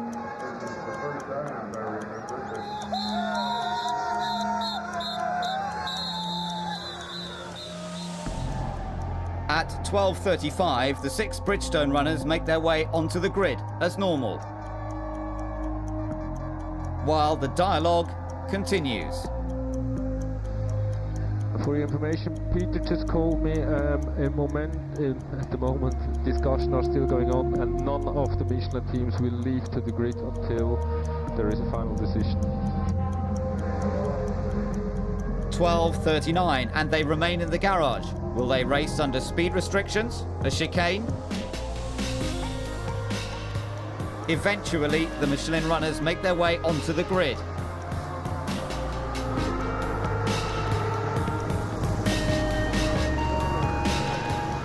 Bridgestone opted for a more conservative tyre, knowing that the high-speed sections of the circuit can cause high tyre wear. With less than 20 minutes to the formation lap, at least they've made it.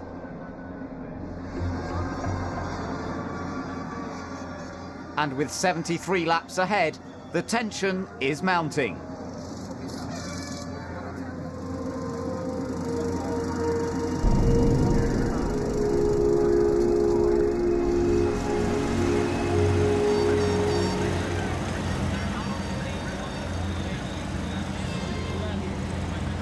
The drivers are always geared up for racing.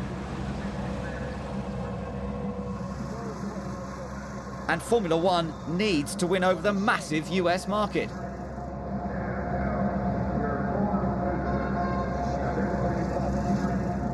(12:56), and it looks like the decision has been made. Now it's time for the racing to begin. Toyota's first pole position comes courtesy of Trulli. With Raikkonen next to him, there could be quite an interesting outcome.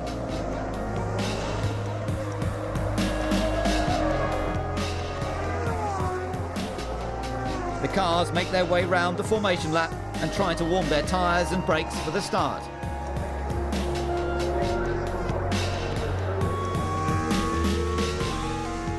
But no! Schumacher continues round, but Alonso's taken to the pit lane. All the Michelin runners are going back to their garages.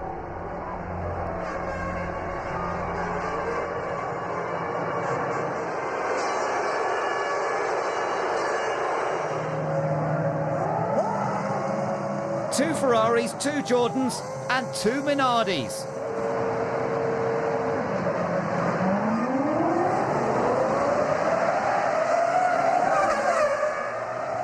Barrichello makes a move on his teammate, while Albers is up to 4th behind Montero.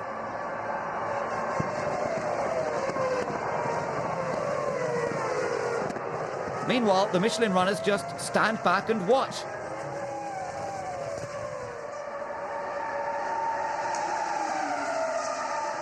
It's a disappointing conclusion. Regrettably, the Michelin teams could not participate in the race. We've got to look at the safety of our drivers. I believe that the Michelin teams offered a whole variety of compromises, including handicapping themselves to help this race take place, providing there was a chicane in place. Montero pits. The Jordan mechanics don't miss a stroke, and he's looking good for a podium finish.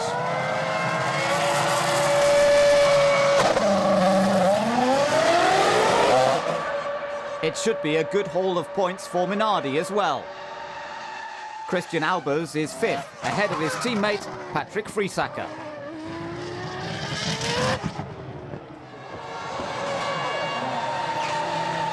Michael is leading the race, but Ross Brawn still keeps a watchful eye on proceedings. Everything looks okay.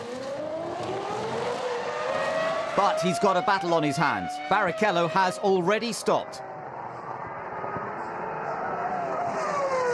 And it's Rubens who has to take evasive action.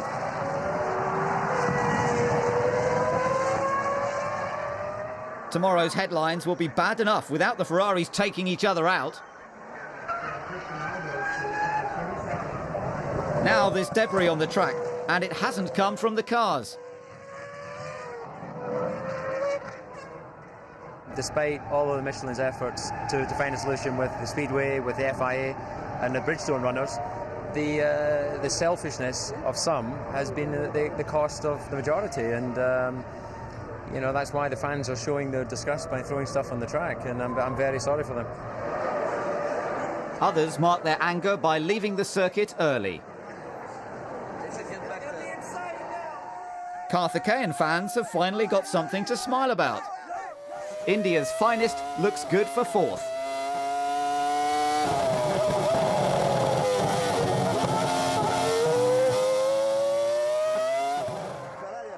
Flavio livens things up and makes an early prediction for the result. I should show me first about a yellow second. You want to bet? Ferrari live up to expectations as Michael Schumacher leads Barrichello to the checkered flag.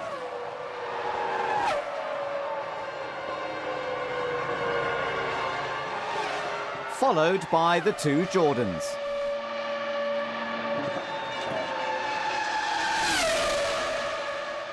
Flavio may have predicted the result, but the smart money was on this man.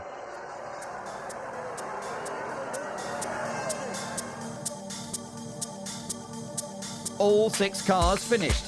It's Michael's first win of the year. Montero takes the first Portuguese podium in F1, while Karthikeyan scores the first points for an Indian driver. But what about Ferrari's standpoint? I tell you one story, not so long ago. In Monza, we had the death of a marshal. And all of us drivers agreed we would want, for the first 2 chicanes, yellow flags.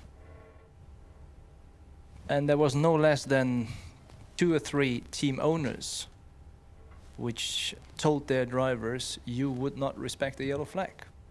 Just ignore what you have maybe said or not said. We want you to race, and we force you to race. And it's the same people that have been today on the other side. So Formula One is a tough business. We're working very hard, and as I mentioned before, we have had a tire which is quicker. We didn't use that because of we knew what is going to face us here. I'm not saying that the others purposely choose something wrong, but whatever it is their problem, not our problem. And I don't think you can ask the people who are not responsible for to take the responsibility. Michael leaps right up to third thanks to the tyre debacle. Montero makes a giant step up with his podium result. Ferrari are back on equal terms with McLaren. Minardi and Jordan score some much-needed points, leaving only BAR on the starting blocks. The return to Europe allowed for some clarification of recent events. The fact is that if you're the sporting body, you must follow the rules, and you mustn't do anything that could put the whole of your organisation, the International Federation, in jeopardy because you failed to follow your own procedures, change the circuit. Something goes wrong, American judge wouldn't listen to the teams wanted to chicane. He'd say, Mr. Mosley, you're in charge, you should not have allowed it to happen. Well, we didn't allow it to happen, and we all know the consequences, but it is unfortunate. Michelin announced their intention to refund those fans who attended the US Grand Prix and that they would purchase 20,000 tickets to give away free for next year's event. With this news in mind, the paddock was keen to get back on with the business of racing. But racing was looking increasingly difficult for McLaren. Kimi suffered an engine failure in Friday practice. His third fastest time becomes 13th after a penalty.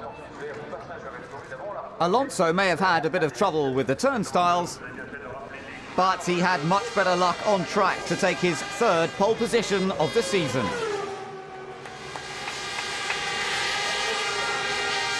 The Renault flags are flying high for the French Grand Prix, and with Alonso on pole, there's plenty to smile about. His title fight could be helped with Kimi back in 13th. But both drivers are on a mission to emulate 4 times world champion Alain Prost. With Trulli just behind Alonso, the time is right for an out-and-out thriller. What can Raikkonen do to fight back? Kimi's only made up 1 place so far. Has he got a heavy fuel load weighing him down? Christian Horner feels the burden when a loss of fuel pressure forces Klian to retire on lap 2. Sato has passed Barrichello but attempts to wrestle 5th from Trulli, send him into the gravel. And back down to 10th.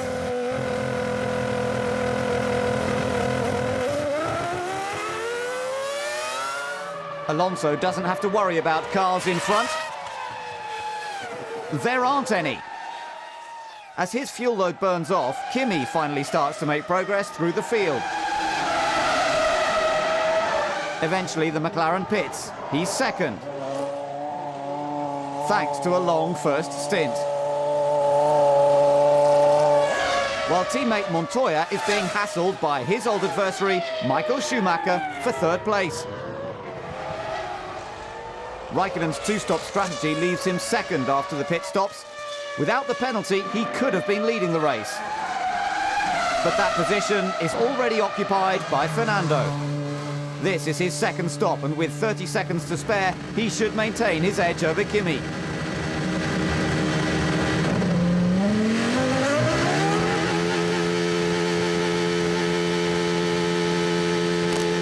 The pit lane speed limiter is off, and he's still in the lead. Montoya is not a fan of anything that limits his speed, but hydraulics failure forces him to switch off his engine and park his car. It's his first retirement this season, but reliability is costing McLaren dear. Off-track excursions are an expensive waste of time for Sato. Fisichella pits for the 3rd and final time. He's had a tough race thanks to a fuel rig problem and a loss of downforce. Now his engine has cut out. Unbelievable. He'll drop right back.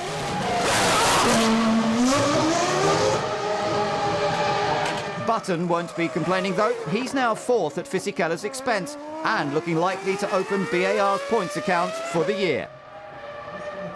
Collecting points is something Renault have had plenty of practice at this season. They may be a multinational team, but it's still a perfect French finish.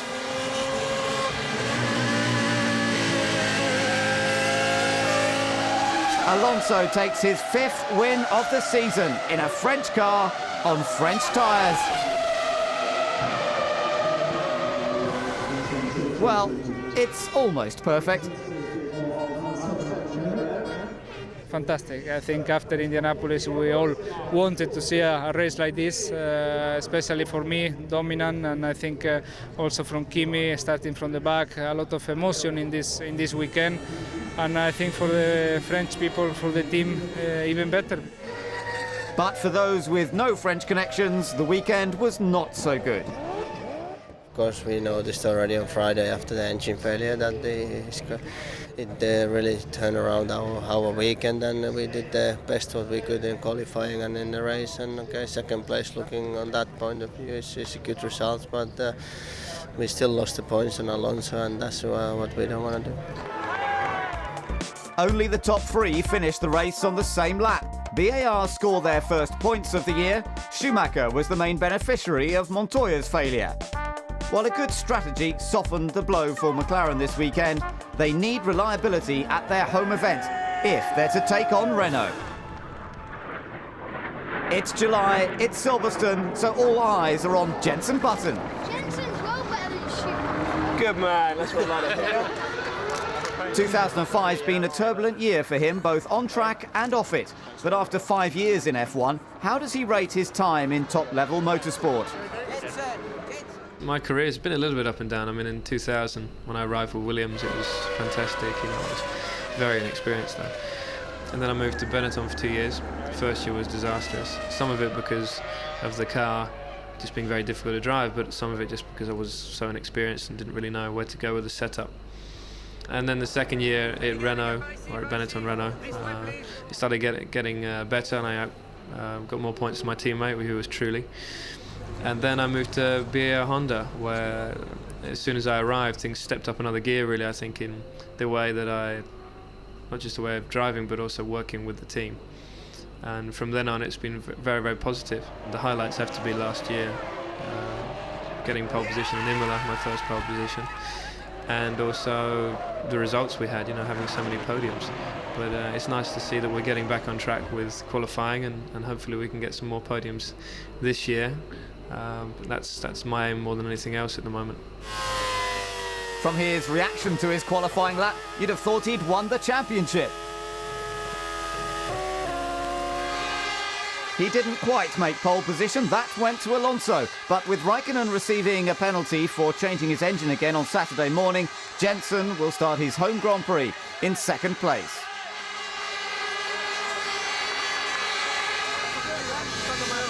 A fully packed crowd gather on a hot sunny day in Silverstone, and the battle is certainly heating up between Renault and McLaren, with Raikkonen back in 12th.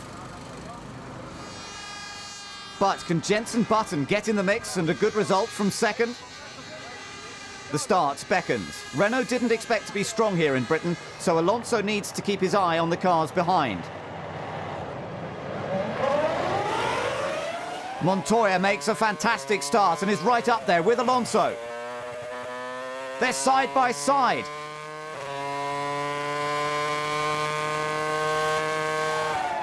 But Alonso plays safe, and it's Montoya that snatches the lead. Button falls to third, with Barrichello fourth. A wrong button for Sato leaves him stranded on the grid and brings out the safety car. This could be the time for Fernando to get the jump on the McLaren. But Montoya is just too quick and maintains the lead. Then it's Button, Barrichello and Fisichella. Klein got the jump on Heidfeld at the start. But running wide hands 12th over to the Williams. Montoya was called in early to avoid traffic, and now Alonso is in.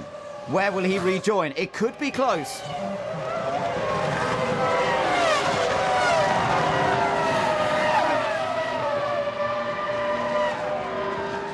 Montoya makes his point. Alonso isn't far behind, but neither is Raikkonen.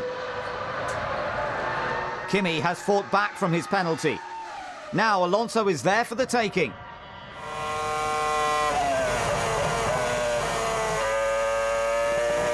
But Renault don't have to worry too much, as he's yet to make a pit stop.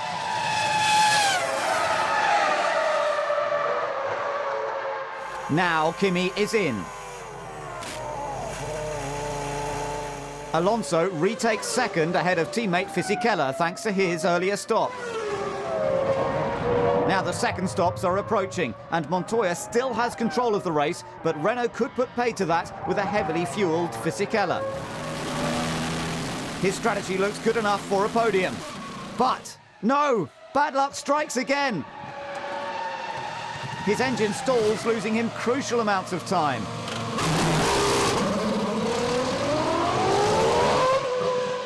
All that hard work is wasted. And he rejoins behind Raikkonen.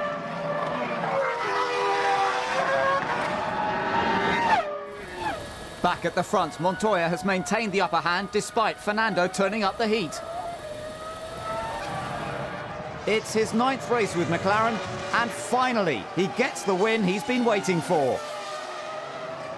Juan Pablo Montoya takes the checkered flag at Silverstone with Alonso in second.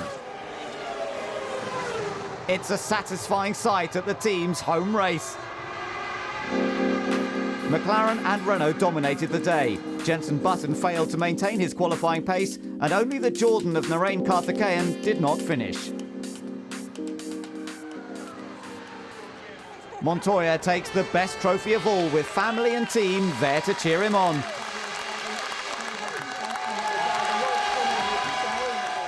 I think it's a great race. It's the home race for the team, and it's just amazing. I know how many fans and how many guys in my team wanted for me to do this, and it's great. I'm just so pleased. It's awesome.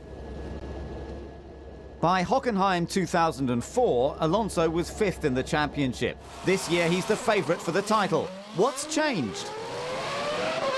The car obviously improved a lot from last year.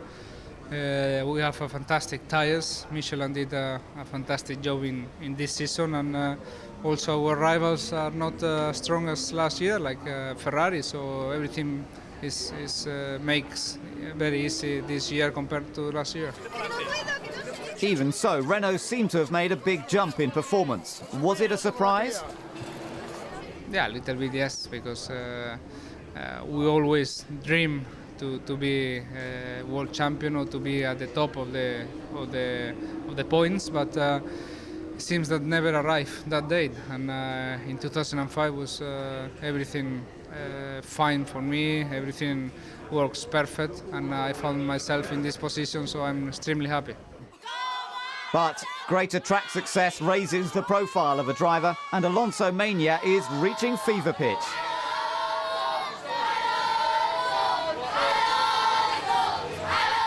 It's quite hard now. Obviously, people recognize me on the street and in the restaurants everywhere, so it becomes a little bit difficult to have some privacy. But it's nice also the support that I receive from them, and it's okay. So, how will he manage the famous Alonso wave if he takes win number 6 on Mercedes' home territory? This is a good question that everybody's asking now, and we see. Probably I have to leave the steering wheel alone for 1 second and both hands in the air. Can Renault hold the McLaren charge in the second half of the season? We are confident. Obviously, the McLaren is still quick and will be a close fight, but we can do it. McLaren definitely set the benchmark in qualifying. Kimi took provisional pole ahead of Button and Alonso. It was looking good for an all-McLaren front row.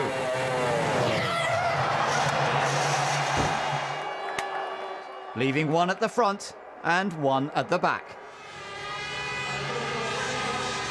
The German Grand Prix has been a cause of celebration for the locals in recent years, but it's all changed this season. Their man Michael Schumacher could only manage 5th in qualifying. Brother Ralph hopes a kiss from wife Cora will boost his confidence from 12th. Pole position is the best place for Kimi Raikkonen to start if he's to reduce the gap to Alonso. Jenson Button did well here last year and could be in with a shot from 2nd, but he'll have his work cut out with Fernando right in his mirrors. Montoya, however, gets a chance to see how the other half live at the back of the grid, thanks to his mistake in qualifying. While Trulli tries his best to steal Liuzzi's best dancer in the paddock title, although the crowd seem unimpressed. Nick Fry hopes Button can get the job done.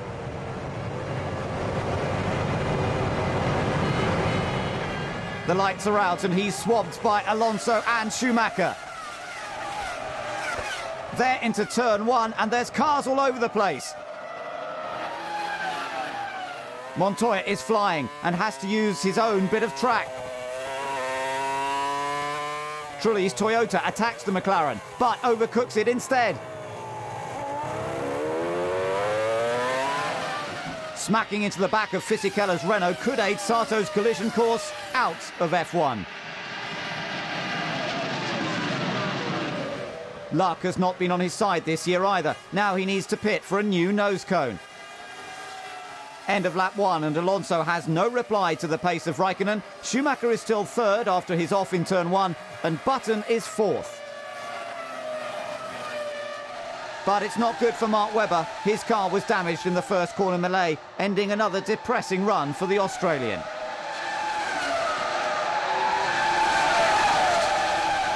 The Saubers are providing the action. Massa has a look at Fisichella while Villeneuve takes a slice out of Barrichello. That hands the Jordan of Montero a welcome birthday present, but gifting positions is not what the team expects. So, Jacques makes his move and ruins Thiago's party. McLaren have got the speed. But there is one thing they lack. Reliability. Kimi's hydraulics let him down and rob him of another win. And once again, Alonso is there to reap the benefits. They might have the faster car, but it counts for nothing if it can't finish the race. Kimi's championship charge is slipping through his fingers, while Fernando takes another step towards the title. And it helps put Button in a podium position. But he'd better watch out. Juan Pablo Montoya is lurking in the background. Jensen keeps his eye on Schumacher in front to secure second at Ferrari's expense.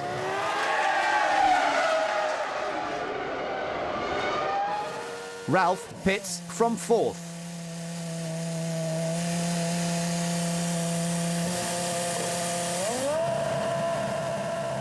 It was a good stop that gets him out behind Fisichella, but ahead of Coulthard. Montoya was on a heavier fuel load than his teammate thanks to his back-of-the-grid starting position.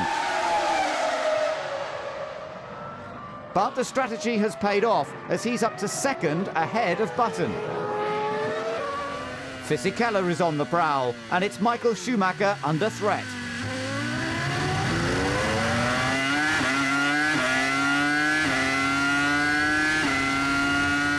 Michael has struggled with grip all race.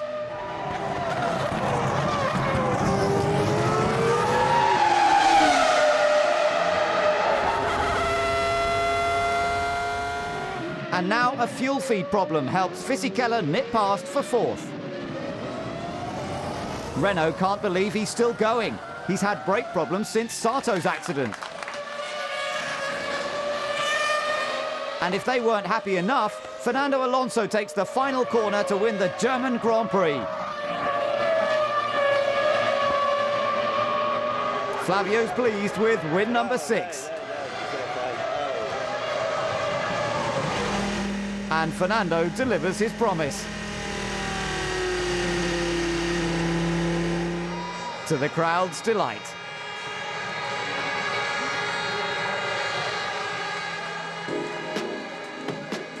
It was an inspired drive from the back of the grid for Montoya. Fisichella did well to even get his car home, never mind score points.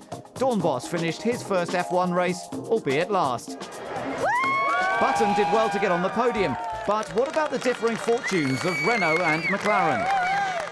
That's been a good surprise. I think the McLaren was so dominant all weekend, and now in the race we saw that we improve a little bit. We know in the race pace we are a little bit closer to them, and I think for the next coming races, obviously we have to improve our car, our package, if we want to beat them, because at the moment they are a little bit quicker than us. But again, the races is 70 laps, not 30, and we finish the races.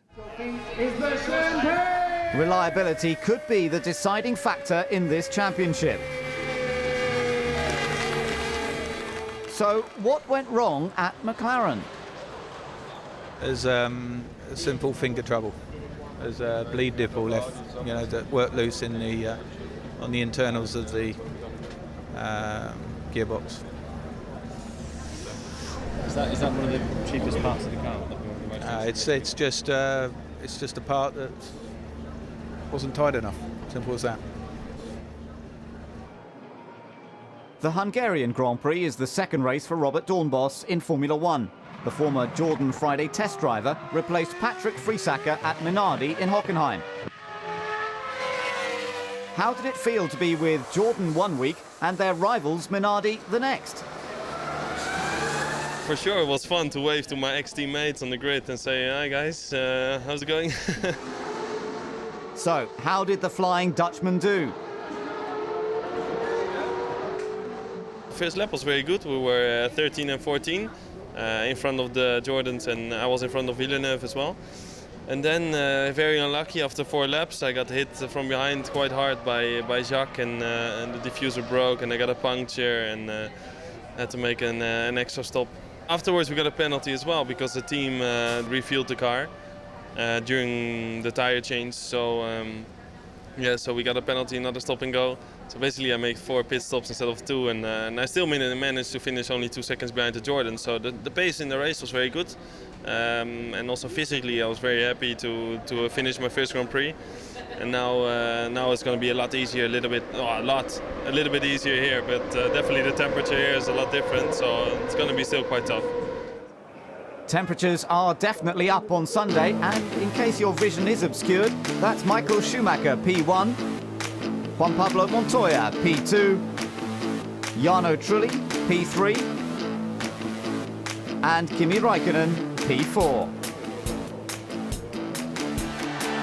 The Hungarian Grand Prix is popular with the Finns, and former world champion Mika Häkkinen is one of the most famous.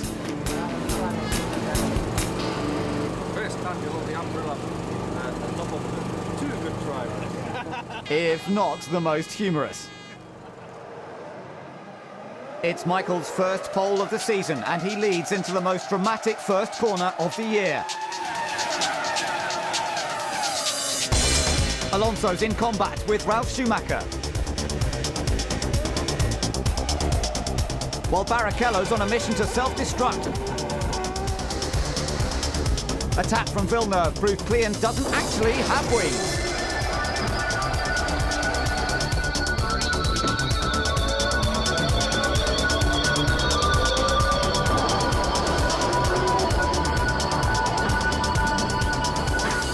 Alonso's about to lose his front wing. But not everyone sees the debris. DC's lucky to escape unscathed.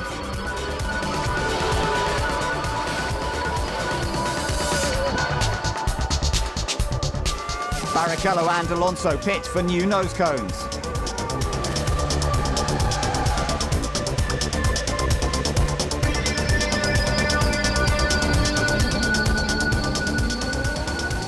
Rubens gets out first. Now Fernando joins him. Coulthard is left to pick up the pieces of a disappointing day for Red Bull. His former boss watches his drivers. Räikkönen passes Montoya rather easily. Ferrari will have their work cut out, keeping Michael ahead of Kimi and Juan Pablo. Alonso won his first race here in 2003, but there's no hope this year. He's struggling with back markers. Barrichello's having just as much trouble.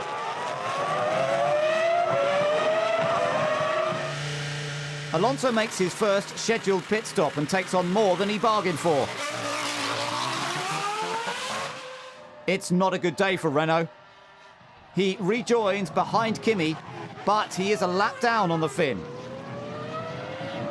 The heat is on, but McLaren are cool under pressure. This is Kimi's big break to reduce the gap, with Alonso well and truly out of the points. It's pit stop time again. Kimi is really pushing Schumacher. Ferrari get ready. Michael is in.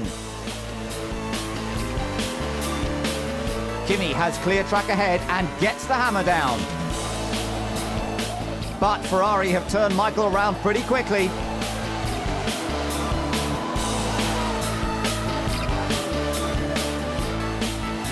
Now Kimi stops. Has he done enough?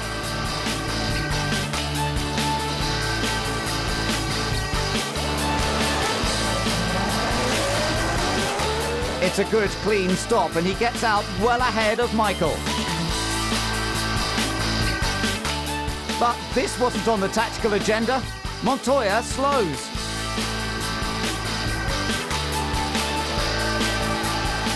He's out of the race thanks to drive shaft failure.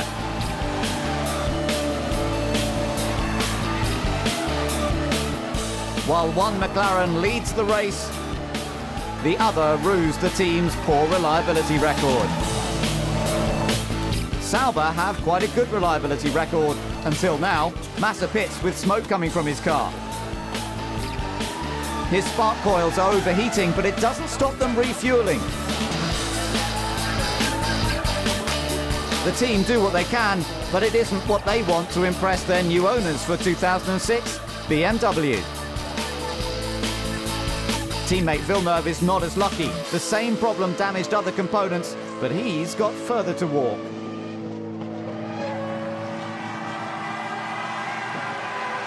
But for once, Kimi has no reliability issues. It's his 4th win in the MP420, and the team are very happy.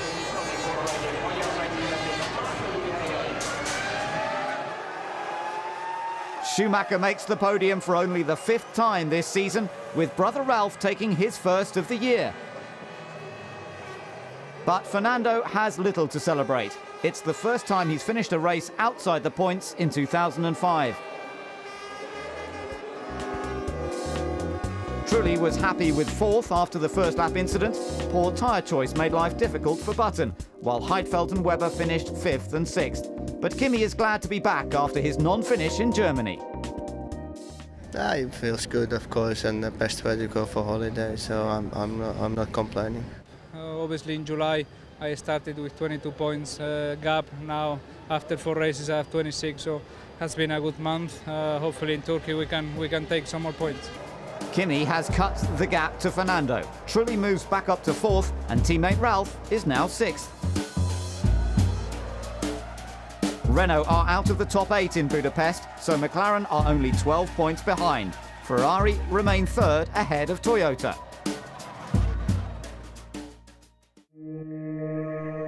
Asia in the east and Europe in the west. Istanbul is the only city in the world which is spread over 2 continents. The meeting point between the Occident and the Orient is an exotic blend of tradition and modernity.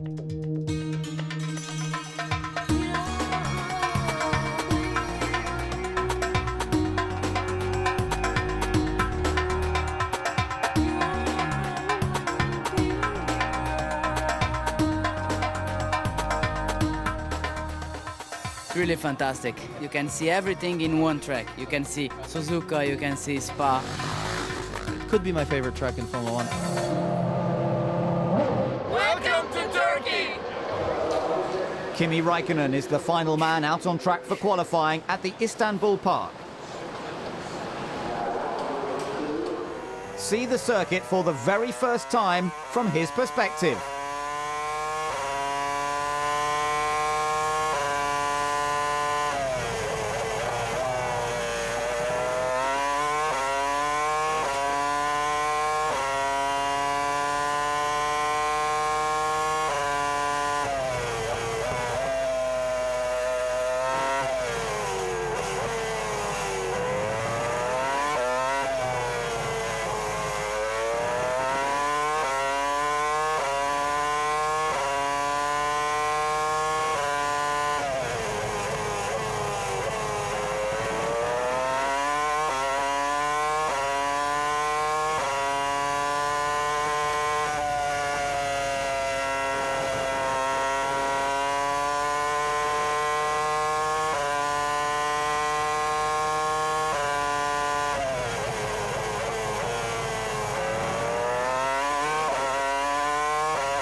Kimi is the first to take pole position for the Turkish Grand Prix. Istanbul has been the capital of 3 great empires. Now it joins the Formula One fraternity. Kimi Räikkönen will lead the field from the grid, followed by Giancarlo Fisichella. Then Fernando Alonso, and completing the Renault and McLaren lineup, it's Juan Pablo Montoya. Expectations are high. The circuit has the potential to provide some excellent racing. For the first time in Turkey, they're off. Raikkonen surrounded by the Renaults, and Fissi does it. Massa's got problems at the back, and Michael can do nothing to avoid the flyaway front wing. The championship battle takes to the track, but Fernando can't make the move stick.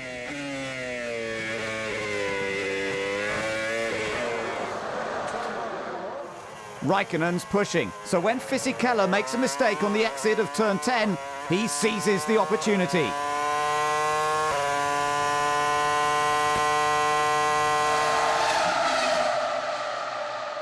Now both Renaults are going for it. The McLaren is engulfed.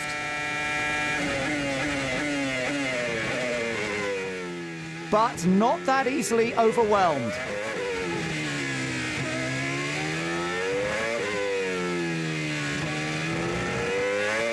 Alonso rarely misses a gear.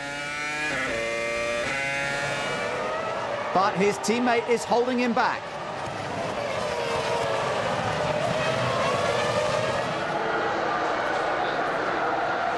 Fernando, you're faster than Fizzy, overtake him.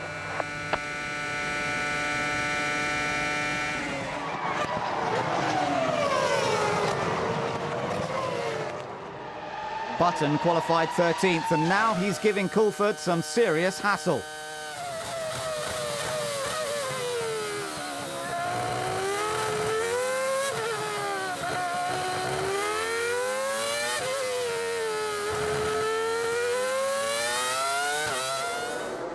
Down the start-finish straight, Button completes the move. But Webber's having problems getting the job done thanks to a right rear puncture. Sam Michael gives him the once-over, and he's back in the hunt. Now Button disposes of Klian's Red Bull with ease.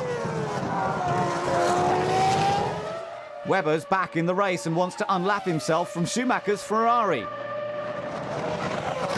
Big mistake.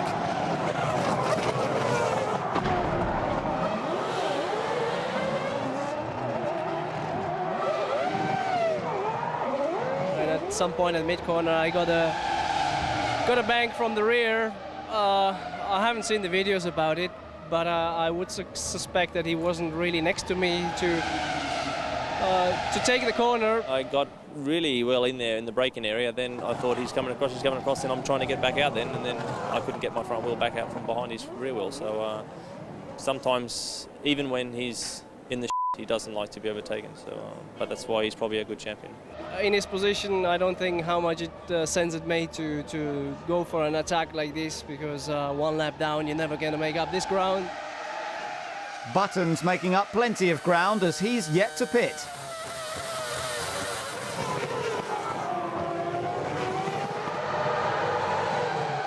Now he's in. His start wasn't great, but he's worked his way up to third. Now he's got to do it all over again from ninth. Montoya's in for his first scheduled stop. It looks okay, he's set to go, but no! The fuel rig gets stuck.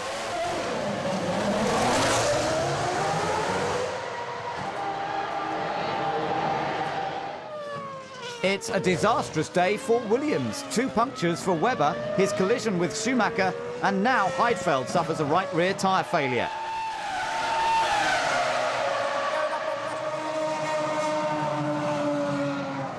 What is going on? Raikkonen leads through turn 8.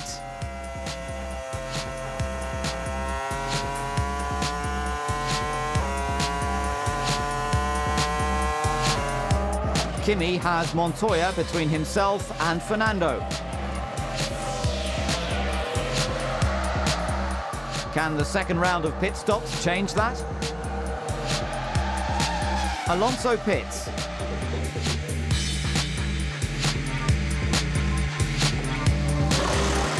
But there's more trouble with back markers. Montero and Montoya get in a tangle. The McLaren rejoins and the car seems okay.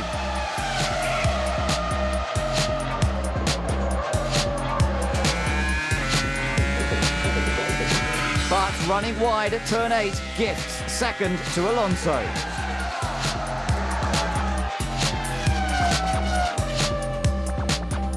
It's a good result, but it should have been better. Kimi delights the crowd to claim the first victory in Turkey.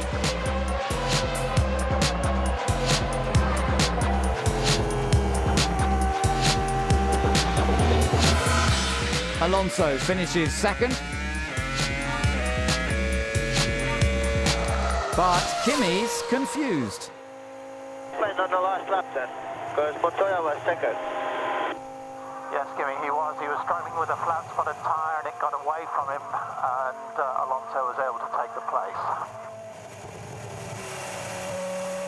Yeah, it's pretty tough race, you know. The pits, they lifted the lollipop and suddenly they dropped it back at the end. I think it was good that I didn't took my hand off the clutch and managed to bring it back in straight away. And then, I was just cruising to the end. And then I passed Montero on the straight, got in front of him, braked, and he just ran in the back of me. Those guys, they never look. Montoya passes me and he just comes back in front of me on the braking zone. We talked so many times about not moving on the braking zone, and the first thing he does, at two laps to the end, while he's fighting for second place, he just puts it in front of me. But it was on the next lap that Alonso took advantage.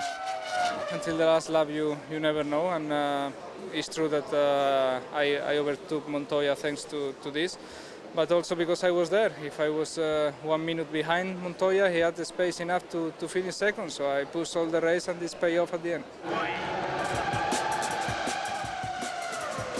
The finishing order was different to the grid, but Renault and McLaren still occupy the top 4 places. Button finished 5th, while Dornbos gets his best result so far. Kimi has taken 2 points out of Alonso's lead, and the McLaren is looking increasingly like the car to beat. The Italian Grand Prix would have been Nick Heidfeld's 100th F1 race had it not been for a testing accident the week before. He will be replaced by Williams test driver Antonio Pizzonia. But another engine change for Kimi Räikkönen on Saturday means he will relinquish pole with yet another 10-place penalty.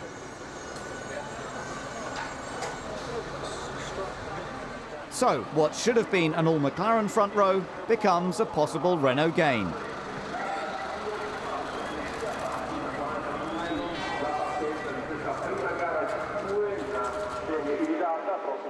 The fastest circuit on the calendar is home to Ferrari and their devoted fans, the Tifosi. But there's little for them to smile about, with Michael Schumacher 6th and Rubens Barrichello behind in 7th. With its long straights and tight corners, the circuit is a challenge for the most powerful and reliable engines. Kimi's penalty elevated Alonso and Button, but they can do nothing about Montoya ahead.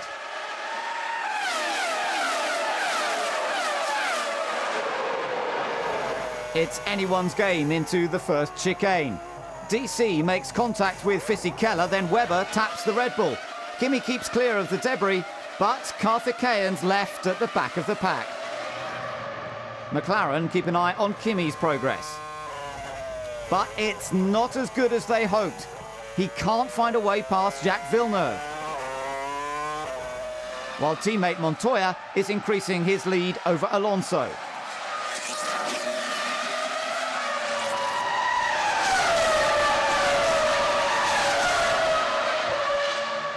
Fernando is in for his first stop from second.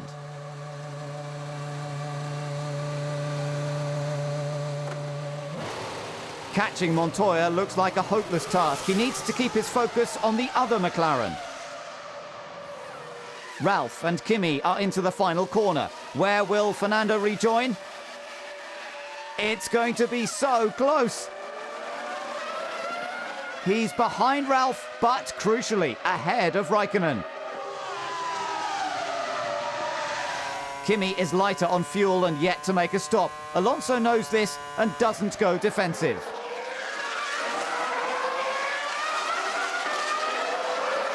Fisikella's in from second. He's doing well after lining up 8th on the grid.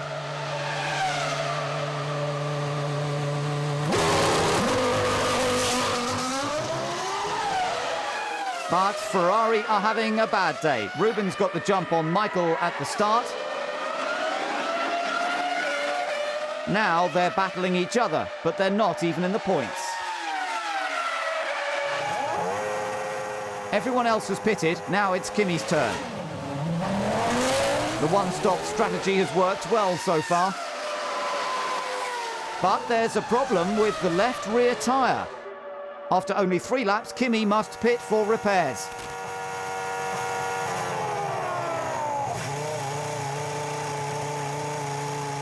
The damaged tyre is replaced and Kimi can rejoin the race, but his championship charge looks to be in the same state as his tyres. Things haven't gone well for BAR either. Sato had fuel rig problems earlier. Now his battle with Mark Webber goes to the pits. The Williams is rather keen to get away, leaving the lollipop man wondering why he bothers. They're side by side in the pit lane. Who gets it?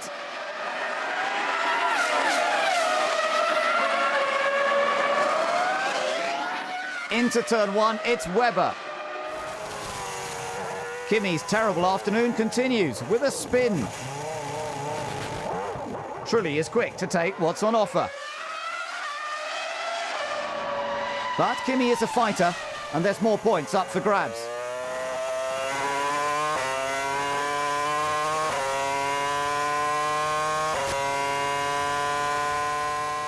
Trulli has no chance.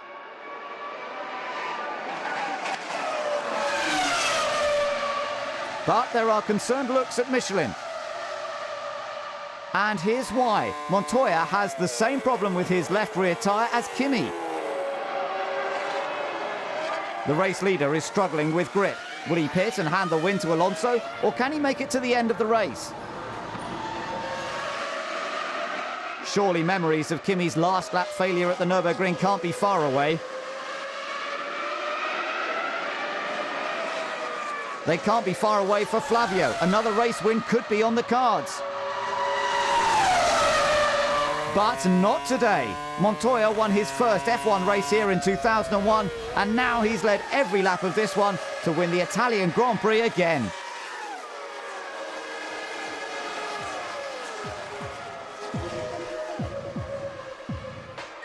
"20 cars started and 20 cars finished. No points for Ferrari, and without his tyre problems, Kimi could have been second. There weren't enough laps for Fernando to take advantage of the McLaren, but at least he's ahead of Kimi and extends his championship lead. Connie congratulates her husband, but it could have been commiserations. Yeah, it was tough. I got to a point I thought, it can't be happening. Again, another one. But it was, the tire managed to hold on there, and I think we were quick enough all the race that, the gap we opened, it was good enough for that. Being a family man these days, is Juan Pablo worried about the consequences of a tyre failure? You hit something, you get out of the car, you go home all pissed off. But, I'm going home happy, and I won the race. Fisichella helps Renault's constructors charge and gains the crowd's approval. He's the first Italian to stand on the podium of his home Grand Prix since Michele Alboreto in 1988. The historic Belgian Grand Prix at Spa follows straight after Monza. The final round of the European season brings the news that Red Bull Racing have purchased 100% of the shares in Minardi. The team, founded by Giancarlo Minardi, made its Formula One debut in 1985. Over the years, they've struggled financially, but have always raced with dignity and to the maximum level possible, whilst maintaining the spirit of the sport. One of the team's highest points came in Australia 2002, when Mark Webber finished his home Grand Prix in 5th. Minardi has demonstrated a remarkable ability to spot talented young racers and prepare them to become race winners, such as Jarno Trulli, Giancarlo Fisichella, and, of course, Fernando Alonso started his F1 career with Minardi in 2001. 4 years on, he's a little less fresh-faced, but he's on the brink of becoming Spain's first Formula One world champion. But it was Fisichella that should have followed the McLarens on the grid had it not been for an engine change on Saturday morning. It's the first wet race of 2005 and Montoya's on pole for the second time in a week.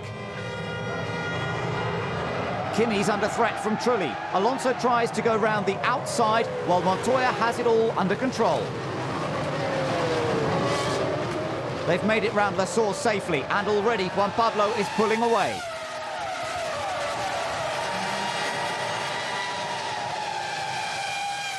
Then it's Raikkonen, Trulli and Alonso. But something's happened. Fisichella's had a massive shunt at Eau Rouge.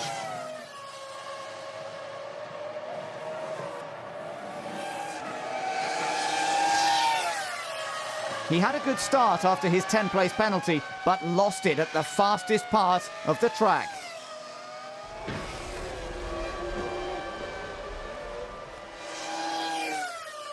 He's fine, but his race is well and truly over. The safety car means pit stops. McLaren prepare for both drivers.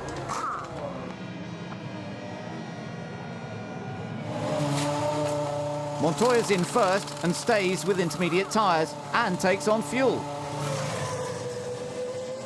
But the rest of the cars still haven't made it into the pits, thanks to Kimi. Now the safety car is in. Montoya has an easy lead, but it's Kimi that needs to win the race. Villeneuve didn't pit and is up to second, but quickly falls back to fourth.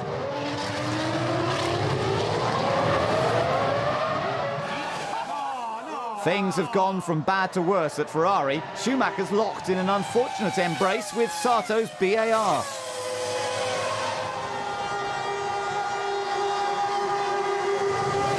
Michael is furious. He had hoped to exploit the adverse weather conditions, but Sato, with cold tyres and cold brakes, could do nothing to avoid him and will receive a 10-place grid penalty in Brazil for causing the accident.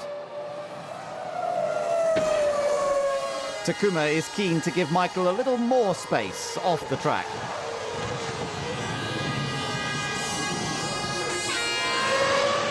Two former teammates are going into combat. Villeneuve versus Button. But Jensen has the measure of Jacques. Toyota have got problems though. Ralph made the change to dry tyres too soon, and this was the result.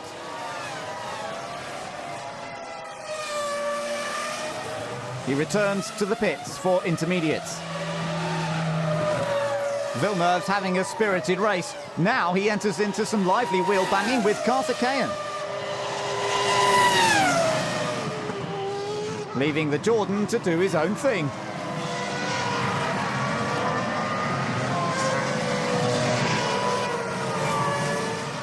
Montoya leads his teammate. They could be heading for the first McLaren 1-2 in 5 years. Alonso pits. He's taking on fuel and changing tyres.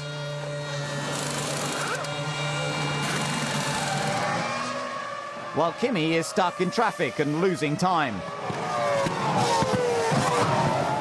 He's kept on pushing, and now he pits. His tyres are almost slicks.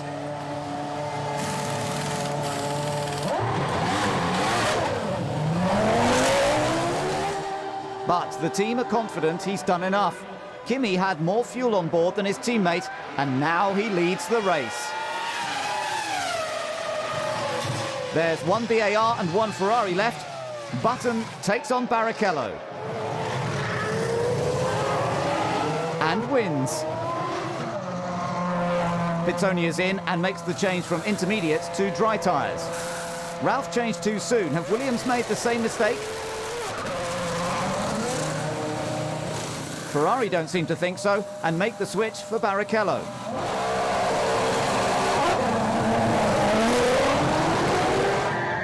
Renault couldn't decide whether to lose time changing to dry tyres, but the pace of Klian's Red Bull suggests they should have. Another incident. Montoya's in the tyre wall.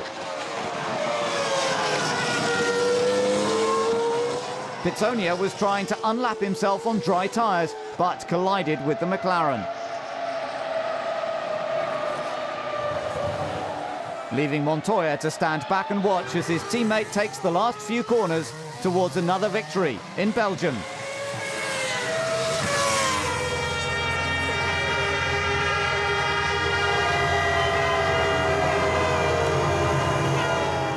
With Alonso second, the championship is not quite over. Not just yet, anyway.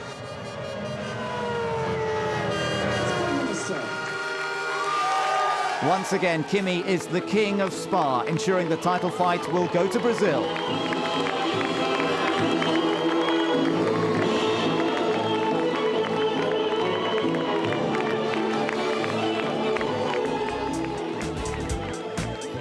Button was third, Villeneuve sixth. Montero rounds off the top 8, while Red Bull get their first engine failure of 2005 for Coulford. But there were no points for Montoya or Pitsonia. You know, the goal was for Kimi to win the race, not myself today, to be honest, to help the team and help Kimi. And we, you know, it looked pretty much as planned. But I'm not sure if he came out of the pits or something, because his pace before that was quite slow. So I'm not sure what happened. And I went into turn 12 and he just ran straight into my right rear corner, not even the side or anything, you know. The slicks were so much quicker. I felt like it was a lot quicker than Juan. He braked really early, so I thought he was trying to let me by. Put the car next to him, he obviously didn't see me. I tried to stop the car, but unfortunately I couldn't avoid the crash. Raikkonen has a tough job ahead if he's to stop Alonso. Outgoing champion Michael Schumacher is third, with Montoya fourth. Ferrari will not win the Constructors' Championship for the first time since 1999. Whether it is Renault or McLaren is anyone's guess. São Paulo could set the stage for the crowning of a new world champion. Alonso will take the title if he finishes on the podium. Raikkonen will try and take the fight to Japan. Who will be the man to assume Michael Schumacher's crown? Both of them deserve to win the championship. They've both done a great job. They're great drivers. I feel a little bit sorry that I haven't been able to push them a little bit harder. Montoya set provisional pole early in qualifying. Alonso was the penultimate driver out.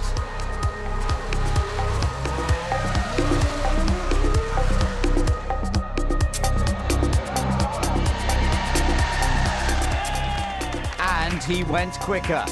But what about Kimi? The last man out made an early mistake. 0.7 of a second is the difference between the front row and the third.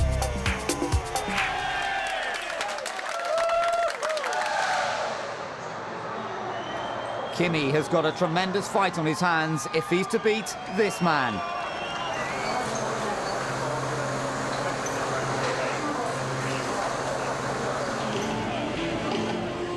The top South American driver in São Paulo is second-placed Montoya. He could be the man to spoil Alonso's party. But Fisichella is just behind in third and has a crucial role to play. Kimi has it all to do from fifth. He needs to win. While Alonso has it all to lose from pole. He must finish on the podium if he's to become champion. The lights are out and Raikkonen easily disposes of Jenson Button. He's quickly on Fisichella's tail.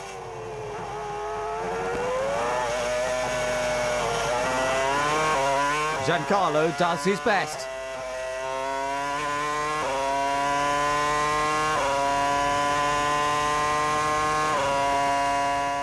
but Kimi's all over him.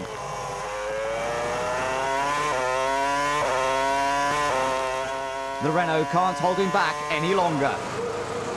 But what's happened? The safety car is out. Pizzonia's getting out of a badly damaged car. Antonio headed straight for the space in front, but was hit by a charging Coulthard and speared into his teammate Webber.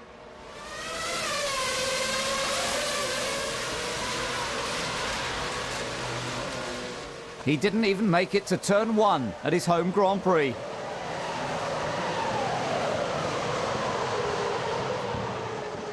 It marks the end of a disastrous weekend for Coulthard. Webber, however, makes it back to the pit lane, and Patrick Head remains optimistic. He's not the only one keen to resume racing. The McLaren is right on the back of the Renault's rear wing. But Alonso remains unfazed. The green light to start racing has been given.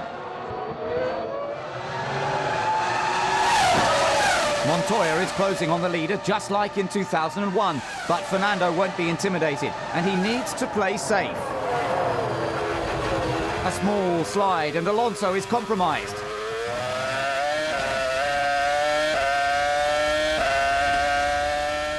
Montoya seizes the moment.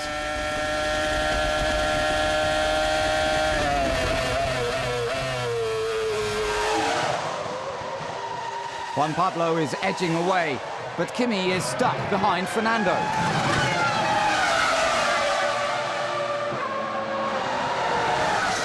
Renault hope to fight the McLarens, but it's becoming clear that they can't keep up with their pace.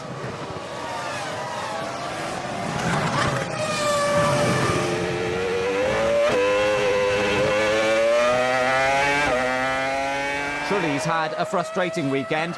An engine change on Saturday, a near miss with Pitsonia at the start, and only now he manages to overtake Karthikeyan for 12th. The pit stops have started, and Fernando is in.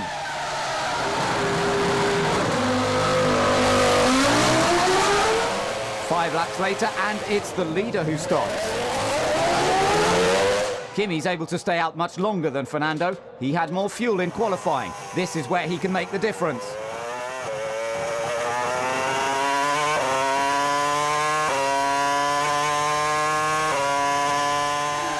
Now it's time for Raikkonen's pit stop.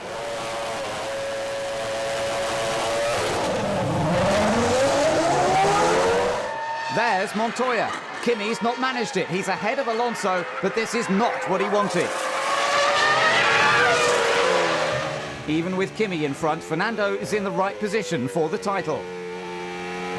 Dornbos was running well until a broken oil pipe forced him to a smoky end. Barrichello and Button will be teammates next year, so there could be some psychological games at play. It's time for the second round of pit stops. McLaren versus Renault. Lap 48 and Alonso is first in.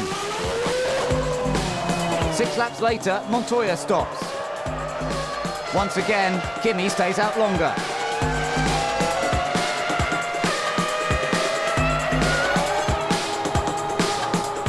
Lap 59 and finally Kimi pits.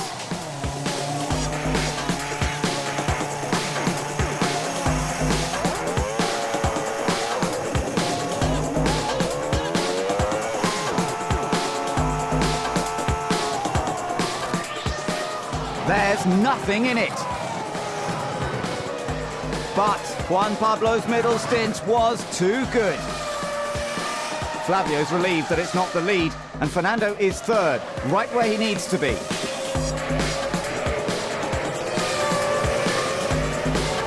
The team are confident he can stay there. The win could have been there for Raikkonen, but it just wasn't meant to be. For the second year running, Montoya wins in Sao Paulo.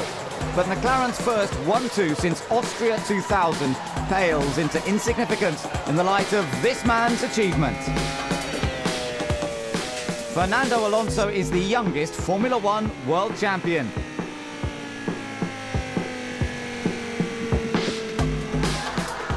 Flavio spotted his talent in 2000 and now he's made it to the top. Everyone's ecstatic, but no more than the man himself.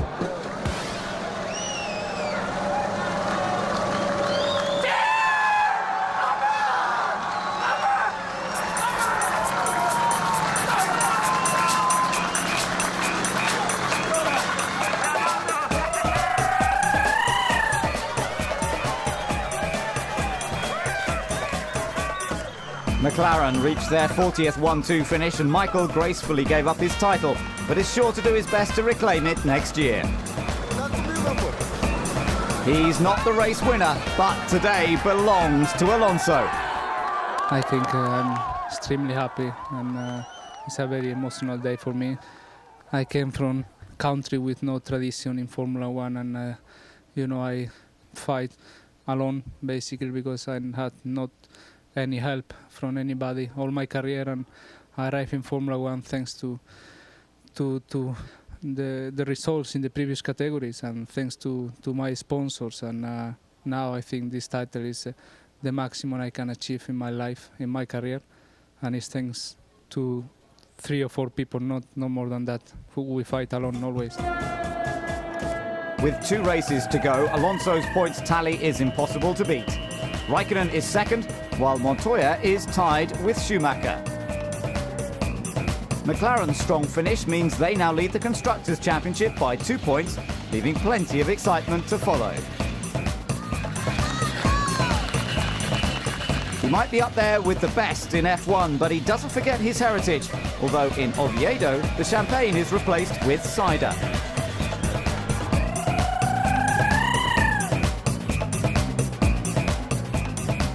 All eyes are on the new champion, but it must be difficult for Kimi to stand on the podium knowing he came so close. Of course we're disappointed not to win it, but we knew that already quite many races to go, that we need so much luck to win it, and the luck hasn't been really on our side this year, so if it would be closer then yes, but now we knew it before, so okay, it's not nice to lose it, but he deserves it, so. For once, the paddock is in agreement and everyone wants to congratulate him. Fernando did a very good job to win when he could and finish ahead when he, finishing the podium and always scoring the points. He pretty much only did one mistake in Canada, the rest he was always there.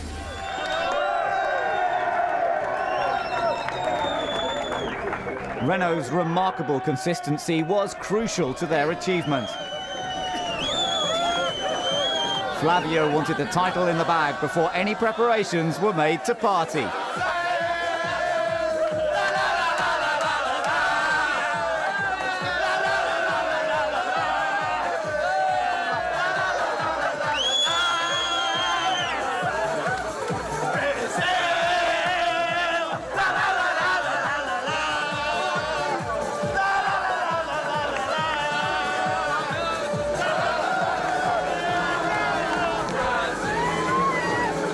But while the celebrations continue long into the night, Fernando takes a moment with his dad to try and take it all in. After the partying in Brazil, F1 moves east to Japan. The 2 drivers, if you would stand for a moment and shake hands. I have been asked. Alonso's the champion, but McLaren seem to have had the faster car in the second half of the season. Does Kimi feel robbed of the title? It's always easy to think that way, but the fact is that we were not consistent enough. We had too many problems with the car, so that's why we didn't win the championship maybe. But okay, we have a quick car, and hopefully next year we can challenge for the championship and try to win more races. The Finns have provided 2 world champions in Keke Rosberg and Mika Häkkinen. Were they an inspiration to Kimi? I think so. I never had any heroes. Of course, I was hoping for the Finnish guys to have good results in Formula One, but that's about it, really. I ended up in Formula One in 2001. A big part of that was Peter Sauber to give me a chance to come, and then my manager to help me from go-karts to the Formula Renault in England, and then to Sauber. So really the story in a short way, and I'm very happy to be here. Whether it's Formula One or rallying, Finland has produced a high number of top-level racing drivers like Mika Salo and JJ Leto. What is it that makes them so quick? Maybe something that many families living on the countryside in Finland, and then you have a chance to go on the field with the old cars when you're 10 years old or 11, 12. So for sure it helps you to learn driving the car and handling the car. So I guess it's part of that campaign. Atrocious weather during qualifying really shook up the results. Many of the top runners went out in these conditions. Montoya will start 18th, Kimi 17th and Alonso 16th. So where does that leave the Constructors' Championship? For me, it's much more important to win the Drivers' Championship than the Construction Championship, but for sure that for the team and for Mercedes it's important to try to win it, and I think so we have the speed in the car. As long as we don't have any problems we should be okay and we should be able to win it, but you never know, so many things can happen. So. It's a Japanese car on pole position thanks to the weather, but the crowds only have eyes for one man. With his future in doubt, Sato needs to make an impression. Ralph stays first. Fisichella passes Button while the Red Bulls surround Sato. But Takuma makes a mistake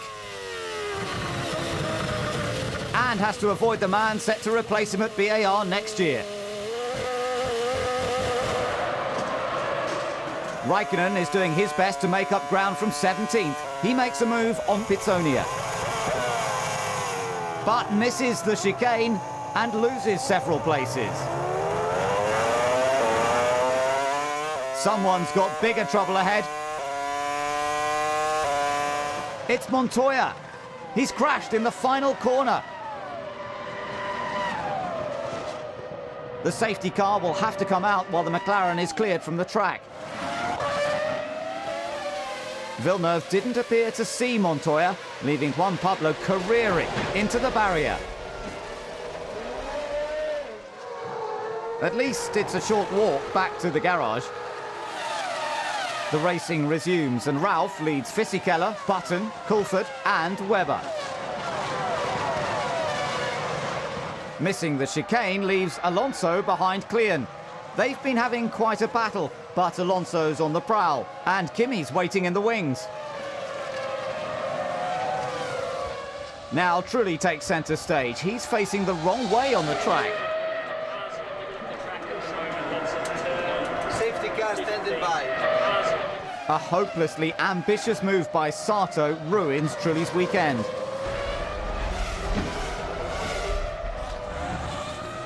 It wasn't the impact Sato hoped to make. Finally, Alonso sets Klein up for the overtake.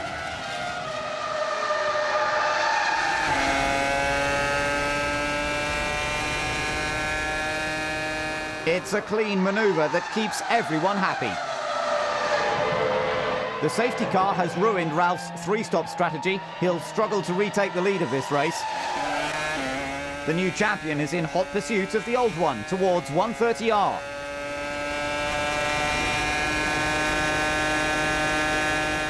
He's got nothing to lose and takes to the outside for a stunning move. Kimi and Michael are the last of the top runners to pit. There's nothing between them.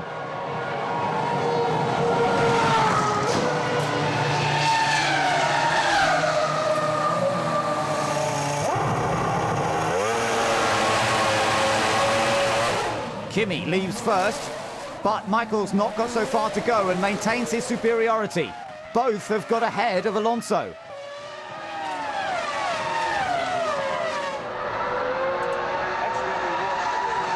Michael's under threat, and Kimi's closing fast.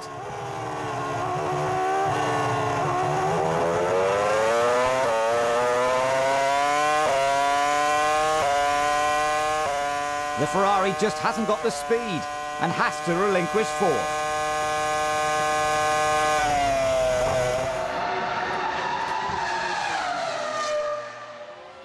It's not getting any better. Alonso's back for more. And it's at Michael's expense. The Ferrari isn't quick enough onto the final straight. Fifth goes back to Alonso.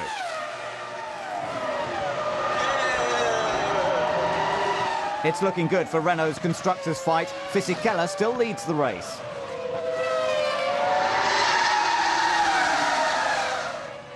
He's got Jenson Button and Mark Webber in between himself and Kimi Räikkönen.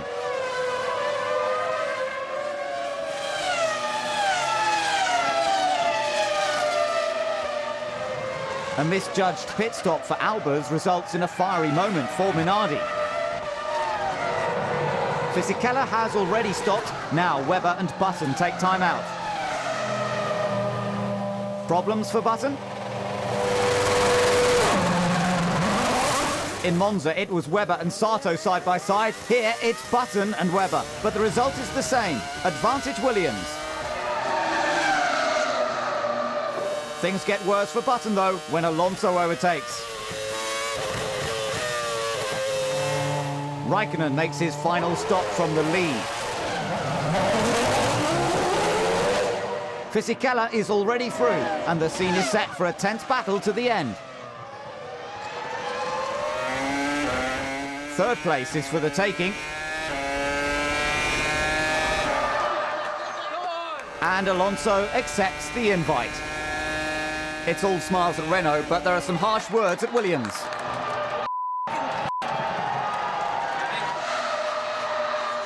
Kimi's on the prowl and his victim is Giancarlo. Come on, Fizzy! Come on! It's the final lap.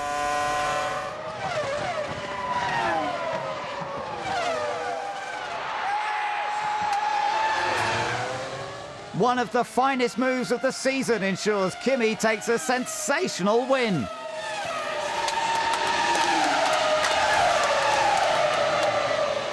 He started 17th and stormed to victory.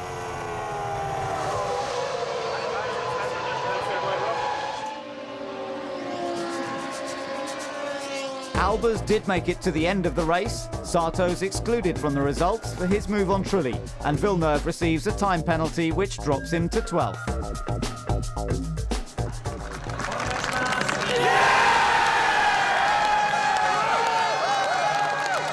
That says it all. I think this is one of the best team wins we've ever had. Probably Kimi's best drive.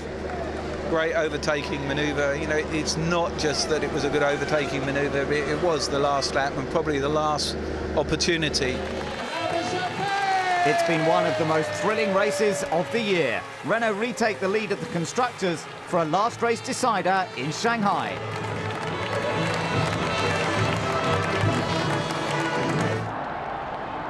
The final round of the season is also the final chapter in the history of several famous names in the sport.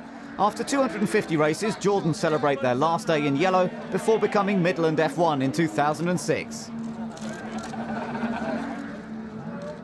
Pierre Dupasquier is a very popular man in the paddock, but takes a pragmatic approach to his departure. Every one of us leaving the paddock will say, oh, where is he? Oh, he was a good boy. Okay, that's fine, but you have no doubt about it. Paddock will survive, definitely, yes. Peter Sauber has been in Formula One since 1993, but next year, BMW will take over the reins. Will today be an emotional race? Yes, I think so. I think so. One side is a normal day, daily business, but on the other hand, it's very special, yeah. After 12 years, there have been ups and downs. What was his finest moment? The best memory, I think overall the fourth place in the championship 2001 and the 6 podiums. Sauber and Jordan are not the only names to disappear. After 20 years, Minardi become Red Bull. Webber's 5th place in Australia 2002 must be their highest point. A couple of laps towards the end, everybody realised that Minardi was going to score points at my hometown, Mark's hometown, and we don't keep champagne. And they went out the back, the motorhomers, to get some champagne, but before they could even go looking for it, every other team in the paddock was already on their way down. And that's what this place is all about. It's a family. We're all one big family, and that's what I'm going to miss the most is the people. 1, 2,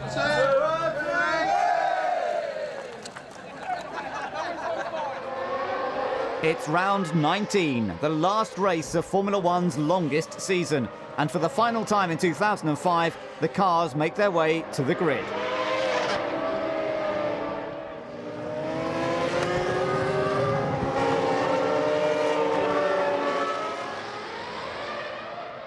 The Constructors' title will be decided here, but Michael Schumacher and Ferrari will not be collecting any silverware today. Michael has plenty of time to reflect on what he calls their worst season in his 10 years with the team. Surely not! Michael didn't seem to notice the Minardi of Albers and drove right into him.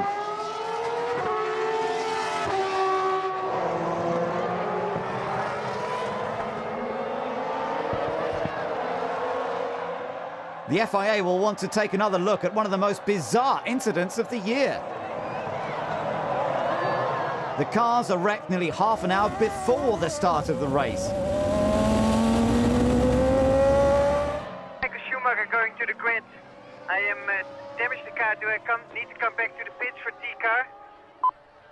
Yes, please. Jump out and come to the box. We'll give you the T-car. Albers follows his team's orders. Michael struggles to make his way round, but he too has to bail.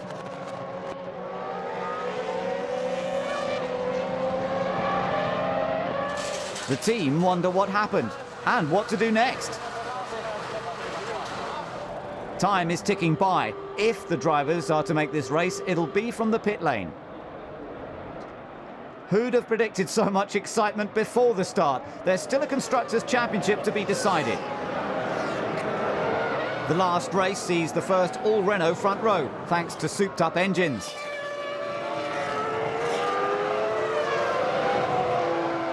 And Michael tries to remember, mirror, signal, then manoeuvre. For the final time, they're off. Alonso blasts away while Raikkonen attacks Fisichella's second place.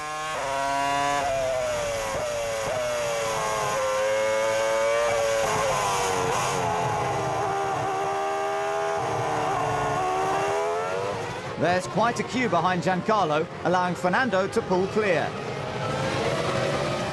McLaren hope their strategy can leapfrog them ahead, but they don't seem to be within striking distance. There's a dislodged drain cover at turn 10, but Montoya didn't see it in time. He's damaged his front right tyre.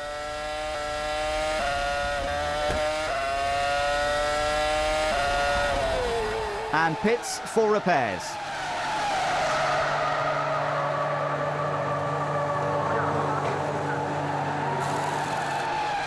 But the track needs some urgent attention as well.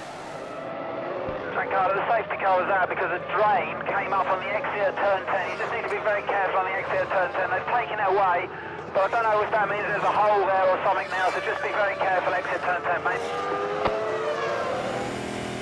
Bet Mylander didn't see this in his rearview mirror.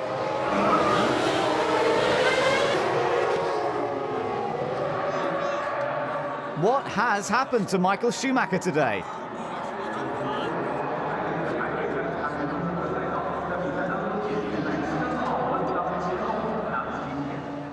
Patrick Four looks on in disbelief.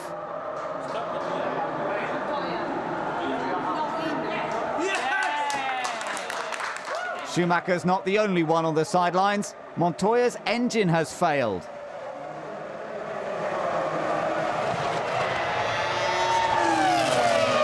Leaving Raikkonen alone to take on the Renaults and keep McLaren's constructors' fight alive. There's a massive crash further back.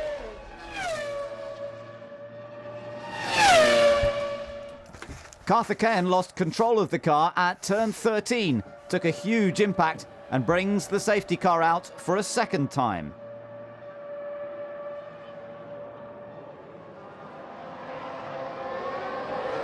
most drivers take the opportunity to pit. Alonso still leads, but Raikkonen is pitched against Fisichella. Who will get out first? Okay, mate, Raikkonen's got past Fizzy in the pits. Raikkonen past Fizzy in the pits. The stewards clear the remains of the debris and the racing can continue. Alonso leads, then Ralph, Massa and Klein provide a barrier against Raikkonen as they did not pit. Barrichello's been having problems with his tyres, so when he's put under pressure from the Williams of Webber, he slips right down the order.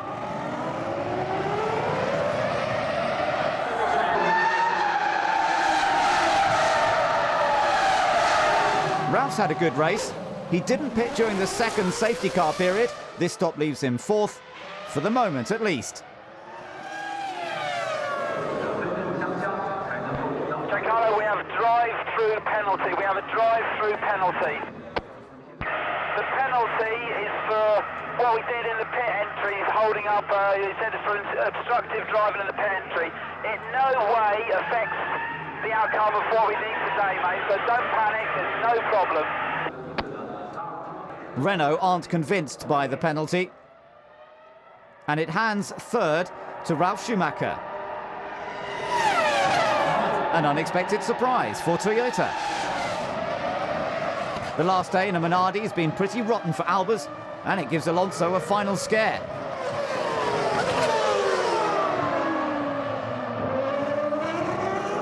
There's been absolutely nothing lacking for Renault this weekend, or indeed this year.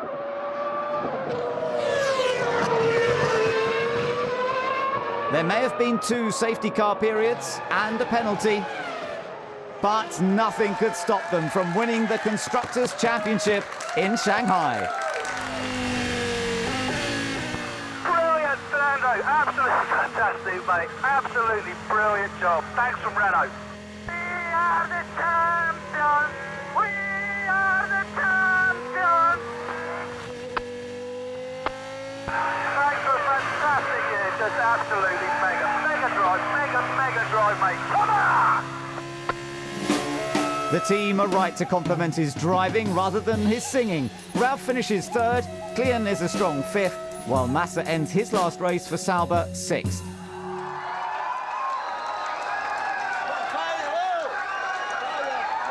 Fantastic Fernando, could have been fiery Fernando, as the V10 era ends in a slightly smoky manner. It's been a very different season to those of recent times. Renault are double world champions. An historic first for the company.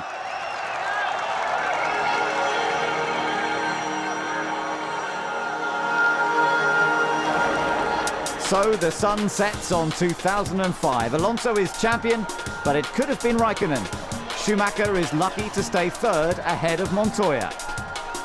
Button scored all his points in the second half of the season, and Montero certainly earned his most reliable rookie title. Wirtz scored more points in one race than several drivers did all year, but it's been disappointing for Sato. Robert Dornbos was the only driver not to score. The Constructors' title was decided by 9 points. The last time Ferrari finished third was 1995, but it's Toyota's best year so far. Jordan and Minardi scored points, but hope to move further up the grid with their new names next year.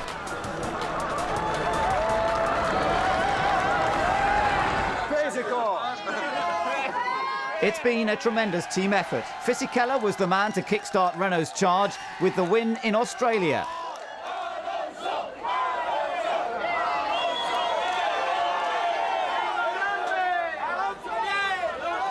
Once Alonso was on the attack, no one could stop him from wrapping up the title in what some consider to be the most exciting season of recent times. Has it? I don't know. I think it's still the same as it has always been in a way. It's just different teams at the front now. You know, I've been out there going around in circles, so I haven't really been watching the races. Formula One is always exciting.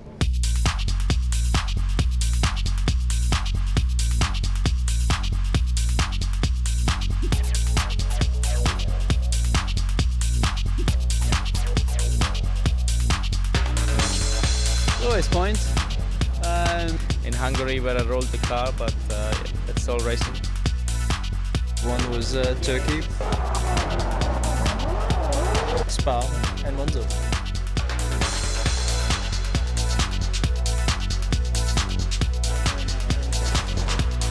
Probably Nürburgring, first corner with Montoya.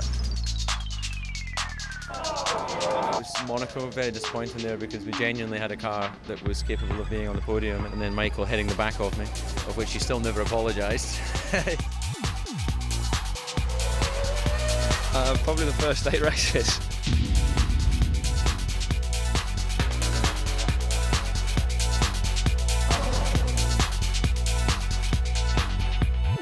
It's disappointing not to win the championship.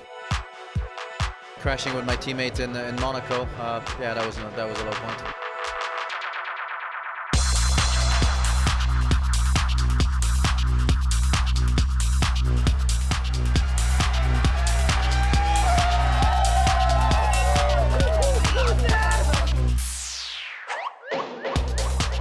I think there's been several high points. I think it was Canada when I finished 4th. There was the points in Australia at the first race. When I found out that I was definitely going to be under. Brazil, Spa, Imola and Hungary. Malaysia, Turkey. I have to say my podium. Well, exciting. I guess the championship has been fun to watch for everybody.